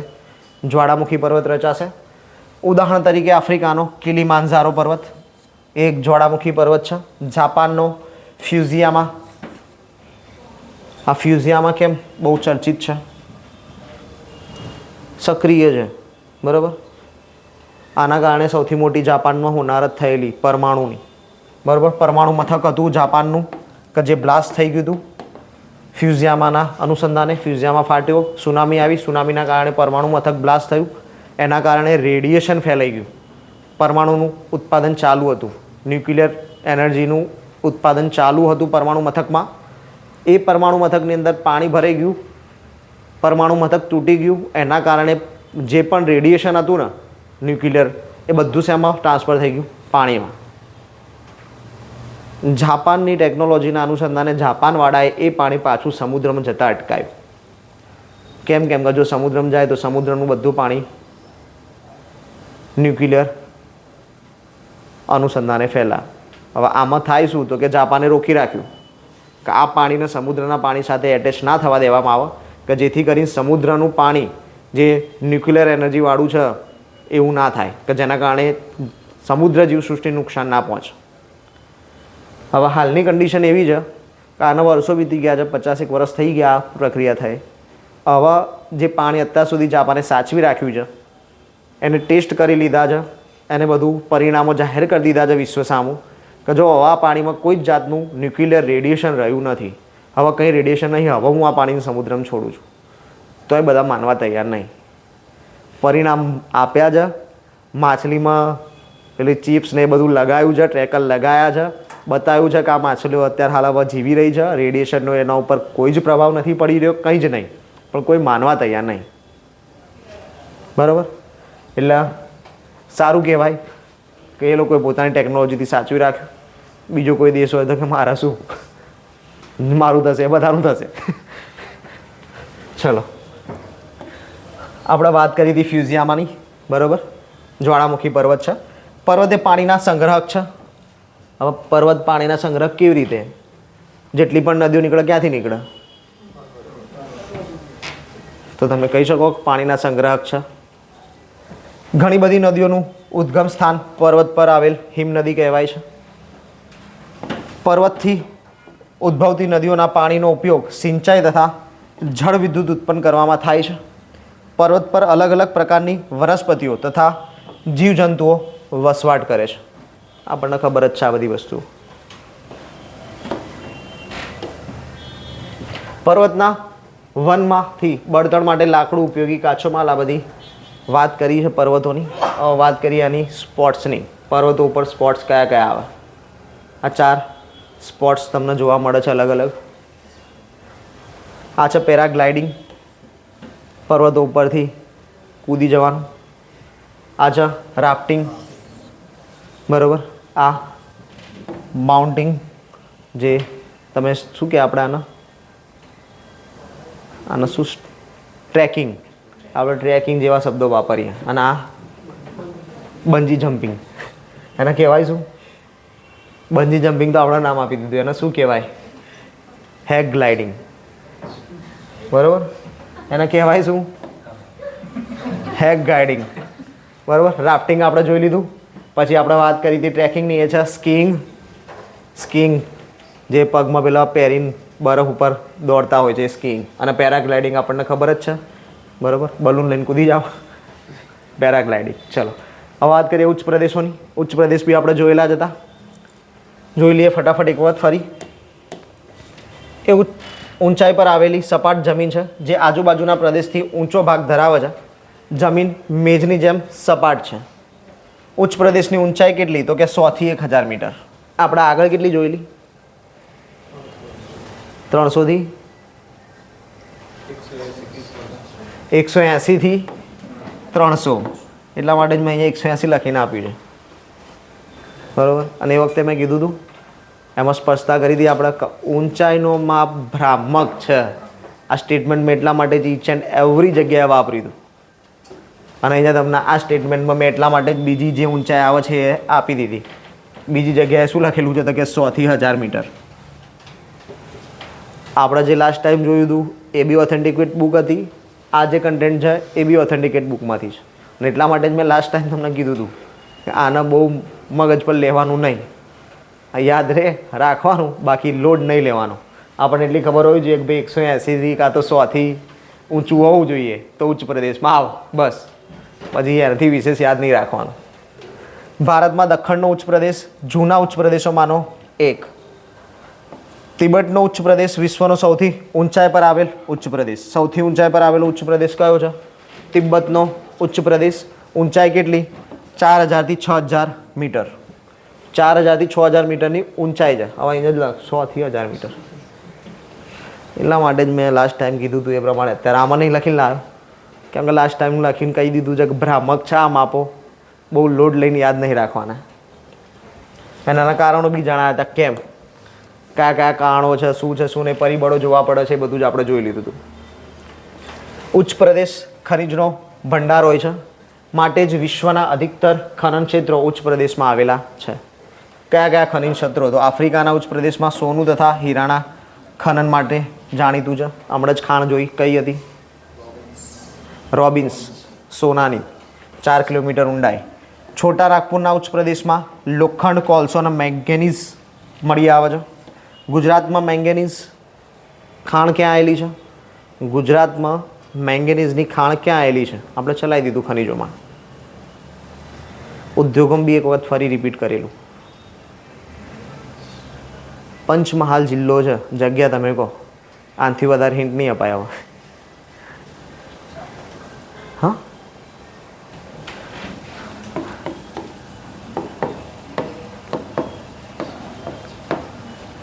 શિવરાજપુરની ખાણ છે ગુજરાતની અંદર મેંગેનીઝ માટે. ભૂલી ના જાઓ, યાદ રાખો. બરાબર, આ યાદ હોય તો આ મેંગેનીઝ અહીંયા વંચાય એટલે યાદ આવી જાય મેંગેનીઝ. બરાબર, મેં તમને કીધું હતું કે વાંચતા જાઓ, કનેક્ટ કરતા જાઓ તો મેક્સિમમ યાદ રહેશે. આ મેંગેનીઝ આવ્યું તો કેવું તરત યાદ આવવું જોઈએ કે ભાઈ શિવરાજપુરની ખાણમાં બી મેંગેનીઝ મળતું હતું. પંચમહાલમાં આવેલી છે. ઉચ્ચ પ્રદેશના ક્ષેત્રોમાં ઘણા ઝરણાઓ રચાય છે કારણ કે નદી લાંબી ઊંચાઈથી નીચે પડે છે. ઝરણાની ધોધની વાત છે. ભારતમાં છોટા નાગપુરના ઉચ્ચ પ્રદેશ પર સુવર્ણરેખા નદી પર હુંડરૂ જળધોધ આવેલો છે. યાદ રાખજો, કઈ નદી છે? સુવર્ણરેખા. જગ્યા કઈ? છોટા નાગપુરનો ઉચ્ચ પ્રદેશ. રાજ્ય કયું? ઝારખંડ. ઝારખંડ રાજ્ય, સુવર્ણરેખા નદી, ધોધ છે હુંડરૂ. આ ટાઈપિંગ મિસ્ટેક નથી, બરોબર જ છે. બરોબર ના લખ્યા સાહેબ ટાઈપિંગ મિસ્ટેક, આમાં ટાઈપિંગ મિસ્ટેક નથી, આ બરોબર જ છે. પછી છે જોગનો ધોધ, કર્ણાટકમાં આવેલો છે. કઈ નદી ઉપર? આ ચલાવી દીધું છે આપણે, આ ચલાવ્યું હતું. શરાવતી નદી. બરાબર, કર્ણાટકમાં શરાવતી નદી ઉપર આવેલો છે જોગનો ધોધ. લાવાના ઉચ્ચ પ્રદેશમાં કાળી માટી ભરપૂર ઉપજાઉ ખેતી માટે જાણીતી. કાળી માટી આપણને ખબર જ છે. ચલો, ઊંચાઈનો આંક પર્વતની જેમ ભ્રામક. આવી ગયું ફરી પાછું. ભૂમિભાગના કેટલા ટકા વિસ્તારો કા? આ બધું જૂનું રિપીટેશન. હવે આ જૂનું રિપીટ કરાવડાવ્યું, બધું જ જૂનું છે. કળસુબાઈ, સહ્યાદ્રી પર્વતમાળાનું સૌથી ઊંચું શિખર કળસુબાઈ ને બધું જૂનું રિપીટેશન વાળું. બરાબર. નેક્સ્ટ છે મેદાન. મેદાન સમતલ સપાટીનો ખૂબ મોટો ભાગ. ઊંચાઈ સમુદ્ર સ્તરથી 200 મીટર, કે જે આપણે જોઈ હતી 300 મીટર સુધી. સમુદ્રના સપાટીથી 300 મીટર સુધી આપણે જોઈ હતી. મેદાની પ્રદેશ કે જેમાં 180થી 300 ઉચ્ચ પ્રદેશ તરીકે જોયો હતો. મેદાની પ્રદેશ નદીઓ તથા તેની સહાયક નદીઓ દ્વારા રચવામાં આવે છે. કેવી રીતે રચાયા તે આપણે એ વખતે જોઈ લીધેલું. નદી જ્યારે પર્વત પરથી નીચે તરફ વહે છે ત્યારે ઘસારણ તથા ધોવાણની પ્રક્રિયા દ્વારા પોતાની સાથે બહુવા પથ્થર તથા સિલ્ટ વહાવી લાવે છે અને તેને નદી ઘાટીઓમાં નિક્ષેપિત કરે છે. નિક્ષેપણનું કાર્ય બી આપણે આગળ જે તે લેક્ચરમાં બી જોયું હતું ને આજે બી જોયું. નિક્ષેપણ કેવી રીતે થાય એના આકાર વાઇઝ આપણે જોઈ લીધું છે. મેદાન ખૂબ જ ફળદ્રુપ, પરિવહન માટે સરળ તથા વિશ્વની મહત્તમ જનસંખ્યા મેદાની પ્રદેશમાં રહે છે. કેમ રહે છે? ફળદ્રુપ છે, પરિવહન માટે સરળ છે, એટલા માટે મેક્સિમમ પબ્લિક ક્યાં વસે છે? મેદાન પર. આપણે બી ક્યાં વસીએ છીએ? મેદાની પ્રદેશમાં. આવા મેદાની પ્રદેશ એશિયા તથા ઉત્તર અમેરિકામાં આવેલા છે. મેક્સિમમ મેદાની પ્રદેશો ક્યાં જોવા મળે? એશિયા ખંડ અને ઉત્તર અમેરિકા ખંડમાં. આ ખંડોની વાત કરેલી છે. એશિયામાં સ્થિત ભારતમાં ગંગા તથા બ્રહ્મપુત્રના મેદાન તથા ચીનમાં યાંગત્સે નદી દ્વારા રચાયેલ મેદાન તેના પ્રમુખ ઉદાહરણ છે. ગંગા નદીનું મેદાન, બ્રહ્મપુત્ર નદીનું મેદાન, આ બધા મેદાનો ઉદાહરણ છે આપણા. મકાન, ખેતી, સમતલ જમીન, ઉપજાઉ માટી, મેદાનોની વાત છે. કેમ જાણીતું છે? હા, ગંગાના મેદાની પ્રદેશમાં ભારતની સૌથી વધુ વસ્તી વસે છે. ગંગાનું મેદાની પ્રદેશ એટલે કયું? ઉત્તર પ્રદેશ, બિહાર. ગુજરાતમાં ભારતની સૌથી વધુ વસ્તી ધરાવતું રાજ્ય કયું છે આપણું? ઉત્તર પ્રદેશ. બરાબર. ઉત્તર પ્રદેશ, બિહાર એ બધું ગંગા નદીના મેદાની પ્રદેશમાં આવે. ભૂમિ સ્વરૂપ અને લોકો, એટલે કે ભૂમિ સ્વરૂપો તો આવા આપણે જોઈ લીધા. હવે પબ્લિક એની સાથે શું કરે છે ને એની વાત. ભૂમિ સ્વરૂપની વિવિધતા અનુસાર મનુષ્ય જુદી જુદી રીતે જીવે છે. મેદાન પર રહેતું હોય જુદું, પર્વત પર રહેતું હોય તો જુદું, પાણીમાંથી ઉત્પાદન અલગ મેળવશે, બીજું કોઈક ઉત્પાદન અલગ મેળવશે. પર્વતીય ક્ષેત્રોની સાપેક્ષે મેદાની પ્રદેશનું જીવન ખૂબ જ સરળ. પર્વત પર રહેતા હોય તો રોજ ઉપર ચડવાનું, રોજ ઉતરવાનું, પાણીની તકલીફ, પાણી નીચે હોય, વરસાદ પડે તો પાણી ઉતરી નીચે જતું રહે, ઉપર પાણી લઈ જવાની તકલીફ. તો એવું મેદાની પ્રદેશમાં ના થાય. મેદાનમાં પાક ઉગાડવો, ઘર બનાવવું તથા રસ્તા બનાવવા એ પર્વતીય પ્રદેશ કરતાં સરળ છે. આ સમજાવવાની જરૂર નહીં, તમને સામાન્ય દ્રષ્ટિથી બી ખબર જ હોય કે આવું પોસિબલ છે. જુદા જુદા ભૂમિ સ્વરૂપો પર રહેતા લોકોની રહેણી કરણીમાં અંતર જોવા મળે છે. સામાન્ય વસ્તુ છે, કોઈક પહાડ ઉપર રહેતો હશે તો એનું શરીર આપણા કરતાં ખડતલ રહેવાનું છે, કેમ કે ભાઈ રોજ પહાડ ચડ ઉતર કરે છે, તો એનું બોડી સ્ટ્રક્ચર આપણા કરતાં જુદું રહેશે. આપણું જે પેટ બહાર આવી જાય છે, ફેમિલી પેક બની જાય છે, એ ભાઈનું નહીં બને. બરાબર.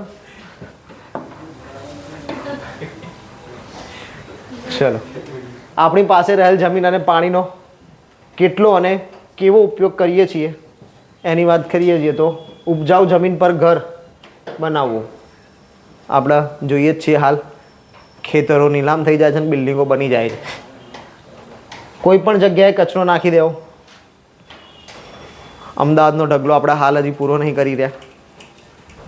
જમીનને પ્રદૂષિત કરશે. ઉપજાઉ જમીન પર ઘર બાંધ્યું, ગમે ત્યાં કચરો નાખ્યો, જમીન હતી એ શું થશે? પ્રદૂષિત. જમીન એ પ્રાકૃતિક વરદાન છે, તે માત્ર આપણા માટે જ નથી, આગળની પેઢી તથા અન્ય જીવોની તેની પર એટલો જ અધિકાર છે. બરાબર. આપણે કીધું હતું ભવિષ્ય જોઈને પૂરું કરવાનું. હવે પતી ગયું, કંઈ નહીં હોય પાછળ. હા, છેલ્લે આપણા ભવિષ્ય ઉપર પૂરું કરવાનું કે આપણે ક્યાં જઈએ. કુદરતે તો આપણને આટલું આપ્યું છે ને આવું આવું આપ્યું છે, આપણે શું કરી રહ્યા છીએ. બરાબર.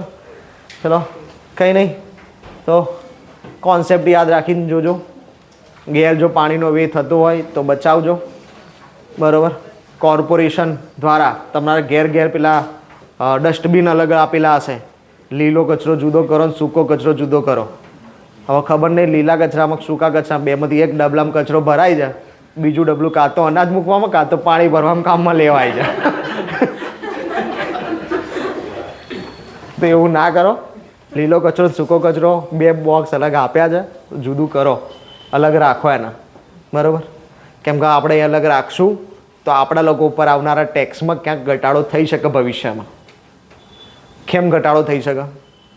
તો આની આખી સાયકલ છે. બરાબર.